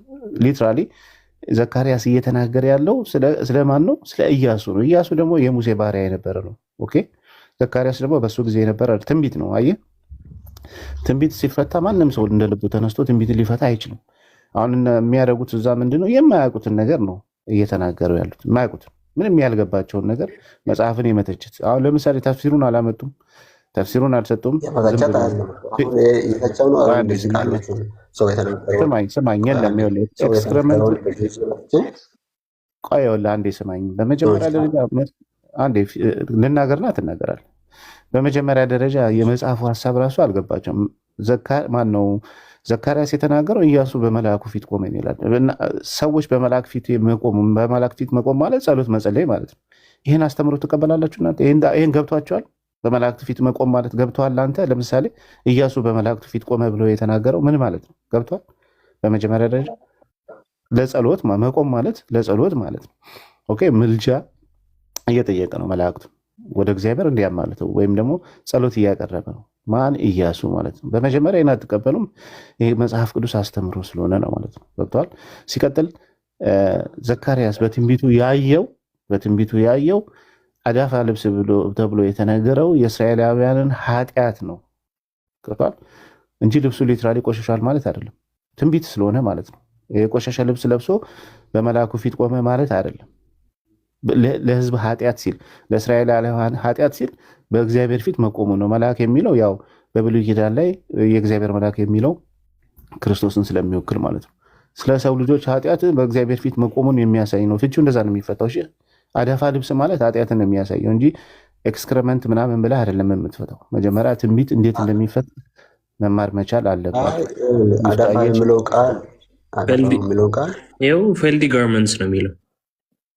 ፊፍቲ ነው የሚለው አየሁ መጽሐፉ ከፈለግ ይኸው አማርኛው ይኸውና ኢያሱም እድፋም ልብስ ይላል አይደለ? እንግሊዝኛው ፌልዲ ጋርመንትስ ይላል። ኮፒ አድርጌ እንትን ልበልልህ ከፈለግ። አሁን እኮ ቆይ ጥያቄው አንደኛ ዝም ብላችሁ አፈታቱን ሳታውቁ በራሳቸው ተረት ተረት ሲያወሩ ሰምተህ የመጣው ሚፍታህ አንድ ነገር ልንገርህ። ይሄን ስልህ ቆይ እነሱ የተረዱበትን አረዳድ ነው ይዘህ መተህ እየተናገርክ ያለው ያንተን አረዳድ አይደለም። አንተ መጀመሪያ ኤክስክሪመንት ብለህ መጣ። ኤክስክሪመንት ራሱ ምን አይነት ኤክስክሪመንት የሚለውን አታውቅም። እዚህ ላይ የተጠቀሰ ነገር ስለሌለ ማለት ነው። ሲቀጥል ቆይ አፈታቱ ኃጢአት እንደሆነ ነግረዋል። ሉክ አፈታቱ ኃጢአት ነው። ያ ደግሞ በመልአኩ ፊት ሲቆም ኃጢአት እንደሆነ ኢምፕላይ ያደርጋል ያሳያል የሚለውን ነገር ነገረ። አሁን እዚህ ጋር እንደው አንተ ባልከው እንኳን ሎጂክ ቢሆን እሺ ዘንዋት እግዚአብሔር ድፋም ልብስ ልበስ ብሎታል እያልክ ነው። ምንድነው ጥያቄ ራስ ምንድነው? እንደዛ ሳይሆን ነቢያት ላይ ቀጥፏል ብሎ ነው የሚናገሩት ነገር ገብቶሃል? ኦኬ እንደዚህ የሚል ስለተጻፈ ነቢያት ላይ ቀጥፏል ብለህ ነው እየተናገርክ ያለው? እስቲ ቆይ ክርስቲያን ኢያሱ ነብይ መሆኑን በስም ቆይ አሁን ነቢያት ምናምን ብላል። ኢያሱ ነብይ መሆኑን ከስምና ወርታች ዝቅ ብሎ ቢኒ ይሄው እንግሊዝኛውን ከፍቶልሃል። ቆይ አንዴ እንደው ለምን እዚሁ አንይዘውም? ይሄው እንግሊዝኛውን ከፍቶልሃል። አንተ ኤክስክሪመንት ይላል ከሰው ልጅ የመጣው እንትን ማለት ነው። ይሄ ኤክስክሪመንት ይላል። ይሄን ነው አይደለ እያልክ ያለው? ይሄ ሀዲስ ነው። እሺ አሳየው መጽሐፉ ላይ እንደዚህ የሚል። እናመሰግናለን። ይሄን ግን ነብይ ነበር የሚግሞጠሞጥበት የነበረ ኤክስክሪመንት ኦፍ ፒፕል አር ትሮን። ይሄን ደግሞ ማን ይጠጣው ነበር? ማን ይግሞጠሞጥበት ነበር? ነብይ። ጭራሽ ኤክስክሪመንት ኦፍ ፒፕል አይደለም የሚጣልበት፣ ዴድ ዶግስም የሞቱ ውሾች መንስትራል ክሎዝስ የሚጣልበት ተመልከት። ከዛስ አንተ ቅድም ገረማ ልብስ ኤክስክሪመንት ኦፍ ፒፕል የነካ ኤክስክሪመንት የነካው ገረመ። የሰዎች ኤክስክሪመንት የተጣለበትን ውሃ ይግሞጥሞጥበት ነበር፣ ይታጠብበት ነበር። ጭራሽ እንዲሆነ ነገርም ቆሻሻ ብለህ ነበር አንተ ያሰብኳ። ነብይ ግን በጤናማ አይምሮ ከሆነ ያሰበው ይህንን ነገር ትነግረኛለህ። ሜሴንጀር ኦፍ ሱስ ክፈትለት። ሜሴንጀር ኦፍ በአማርኛ አሁን ተይዘሻል። አሁን እኔ የምመክርህ ሚፍታህ ዝም ብለው የሰጡን ነገር ተግተህ ተቀብለህ አትምጣ። አንድ ነገር ብቻ ይመልስልኝና እናንተ ቀጥሉ። እኔ እንትን አቆማለሁ። ስለዚህ እነሱ ያሉኝ ነገር በቃ ዝም ብዬ መቀበል አለብኝ ማለት ነው። ሚፍታህ በነቢያት ላይ ቀጥፏል ሲሉ ነበረ። ቆይ አንዴ ስማኝ። ስለ ኢያሱ ነው የተነገረው። ቆይ ሚፍታህ ስማኝና እነሱ ያሉኝን ነገር ዝም ብዬ መቀበል አለብኝ። መጠየቅ አለብኝ ነው እናንተ ጋር መጠየቅ ጥሩ ነው። መልካም ነው። መልካም ጥሩ ነው። እኛ እንደዛ ዲስፕሬስ አላደረግንም። በዛ መልኩ ከሆነ ጥሩ ነው። ሪፈር ብታረግ ብታነብ ምናምን አንተ ጥሩ ነበር ለማለት ነው እንጂ ሌላ አይደለም። ግን ኢያሱ ስለ ኢያሱ ነው የሚናገረው ዘካርያስ። ኦኬ በዘካርያስ ላይ አይደለም የተቀጠፈው። እስቲ በእስልምና ኢያሱ ነብይ ነው? ኢያሱ የሚባል ነብይ እንዳለ ታውቃላችሁ ወይ? መጽሐፋችሁ ይናገራል አለን ኢያሱ የሚባል ኢያሱ ነኝ አላውቀውም። የለም እስልምና አሁን በነቢያት ላይ ይቀጥፋሉ ብለው ትናንትና ሲዋሹ ነበር። ኢቭን ኢያሱ የሚባል ነብይ እንዳለ እንኳን ቁርአንም አያውቅም፣ መሐመድም አያውቅም፣ አልተገለጠላቸውም። አየህ ምን ያህል ውሸት እንደሚዋሹ። ለኢያሱ ጨንቋቸው ገድሏቸው መሰለ እንዴ? መስሏት ጨንቋቸው አይደለም። ግን ቆይ አይደለም በነቢያት ላይ ይዋሹ በቃ የማይታወቁትን ዝም ማለት ነው ያለብህ። እና አይደለም አሁን ኢያሱ የሚባል ነብይ እንዳለም አታውቁም። መሐመድም ካልነገራችሁ ቁርአንም ካልነገራችሁ ተረመተ ኢያሱ ነብይ ነው በቁርአን ላይ ለምሳሌ ማን አይታወቅም በቁርአን ላይ ኢያሱ። በቃ ካልታወቀ ታዲያ በነቢያት ላይ ይቀጥፋሉ ለምን ትላለህ? ኢያሱ ነብይ አይደለም። እናንተ እኮ በመጽሐፍ ቅዱስ ላይ ነብይ ነው ብላችሁ ነው የምታምኑ። ለዛ ነው እኮ ኦኬ ስለኛ ገዷችሁ ነው፣ ስለኛ ገዷችሁ ነው በነቢያት ላይ የምትሉት። እሺ ለማንኛውም አመሰግናለሁ ሚፍታዬ። ግን ለማንኛውም ፍቺው ልንገርህ። ይኸውልህ ኢያሱ ነው ሲጀመር። አሁን የቱ ጋር ነው ኢያሱ አዳፋ ልብስ የለበሰው ብልህም ልታመጣም አትችልም። ዘካርያስ ትንቢቱን ሲናገር ከየት አምጥቶ ነው ብልህ ስለዚህ ዘካርያስ ትንቢቱን ሲናገር መጨረሻ ልናገርና ሲናገር ኢያሱ ስለ እስራኤል ኃጢአት ልክ ሙሴ በእግዚአብሔር ፊት ቆሞ እንደነበረ በመልአኩ ፊት ቆሞ ነበር። መልአክ የሚባለው በብሉይ ኪዳን የእግዚአብሔር መልአክ የሚባለው ኢየሱስ ክርስቶስ ነው። ራሱ እንደ እግዚአብሔር ራሱን አድርጎ ስለሚገልጥ ማለት ነው። በመላእክት ራሱን ይገልጥ ስለነበር በእርሱ ፊት ለሰው ልጆች ኃጢአት ወይም ለእስራኤላውያን ኃጢአት መቆሙ እግዚአብሔር እንዳያጠፋቸው ሙሴ እንደቆመ ኢያሱ በሱ ፊት ቆሞ ስለነበረ ያ ልብሱ አደፋ የተባለው የእስራኤላውያን ኃጢአት ነው። እንደዛ ነው የሚፈታው። ለማንኛውም ጨርሻለሁ። በቃ ቀጥል። እሺ ያ ሚፍታ ምንድነው? በዛ ነው የሚፈታው። እኛ መጽሐፍ ቅዱስ አፈታት በራሱ በመጽሐፍ ቅዱሶቹ ባለቤት ነው የሚፈታው እንጂ የራሳቸውን ነገር አምጥተው ስለተናገሩ ልክ ነው ማለት አይደለም። ግን እድፍ ያልከው ግን አንተ ይሄ እድፍ እንደው እናንተ ባላችሁት እንኳን ይሁን ብለን ብንቀበል አንደኛ ኢያሱን እግዚአብሔር አምላክ እድፍ ያለበት ልብስ ልበስ ብሎ አልተናገረም። እንደውም ከዛው ዝቅ ብሎ ስታየው ንጹህን ጥምጥም በራስ ላይ አድርግ ብሎ ደግሞ ይናገራል። አየህ እንደው ድፋም ልብስ ምናምን ብላችሁ እንትን ያላችሁት ነገር ይሄው እንደዚህ ብሎ እዛው ይቀጥላል። ንጹህ ጥምጥምን በራስ ላይ አድርግ ብሎ ያንን አውልቅና ጣል። ያ ማለት ከዛ ከኃጢአትህ ውጣ፣ ስለዚህ ኃጢአትህን ጣል፣ ንጽህና ልበስ ብሎ እየተናገረ ነው። ስለዚህ እናንተ ባመጣችሁት ሎጂክ ቆይ እድፍ የሚለው ቃል መጽሐፍ ቅዱስ ውስጥ ተገኘ ብለህ የምታምን ከሆነ የቅድሙን ሐዲስ አንዴ አድርግልኝ። ሁለቱም ማለት ነው። ሁለቱ ላሳየን። አይ እንዴት እኮ ከእናንተ ጋር እንትን እንደሚል ስላሳይ ፈልጌ ነው። አይ የጨነቀህ ነገር በደንብ አሁን ታየዋለህ እዚህ ላይ። ወይ ሚፍታዬ አንዴ ወንድማችን ያ አንብብለት። ምን ይላል? I heard the prophet the people asked the prophet of Allah የአላህ መልእክተኛ ሰዎች ጠየቋቸው water is brought from you from the well of the Buddha ከቡዳ ጎሬ ውሃ መጣ It is a well in which dead dogs, menstrual clothes and excrement of people are thrown. ምን የሚጣልበት? የሞተ ውሻ፣ የሴቶች የወር አበባ ጨርቅ የሚጣልበት እንዲሁም ደግሞ የሰዎች ሰገራ የሚወረወርበት ጉድጎሬ ነበረ። በዚህ ውዱ ማድረግ እንችላለን ወይ ብለው መሐመድን ጠይቁታል። The messenger of Allah replied, መሐመድም እንደዚህ ብሎ መለሰላቸው Verily water is pure and nothing and not defiled by anything. ውሃ ንጹህ ነው በምንም ነገር አይቆሽም ብሎ መለሰላቸው። አሁን ሱናን አናሳይን 327 አድርግልኝ። እዚህ ጋር ጠይቅልኝ ክርስቲያን። ይሄ የገማ ውሃ ወንድሜ የሞቱ ውሾች የሚጣልበት የሴቶች የወር ግዳጅ የነካው ጨርቆች የሚጣልበት የሰዎች ሰገራ የሚጣልበት ውሃ ቆሽሿል ወይስ አልቆሸሸም? ቆሻሻ ነው ወይስ አይደለም?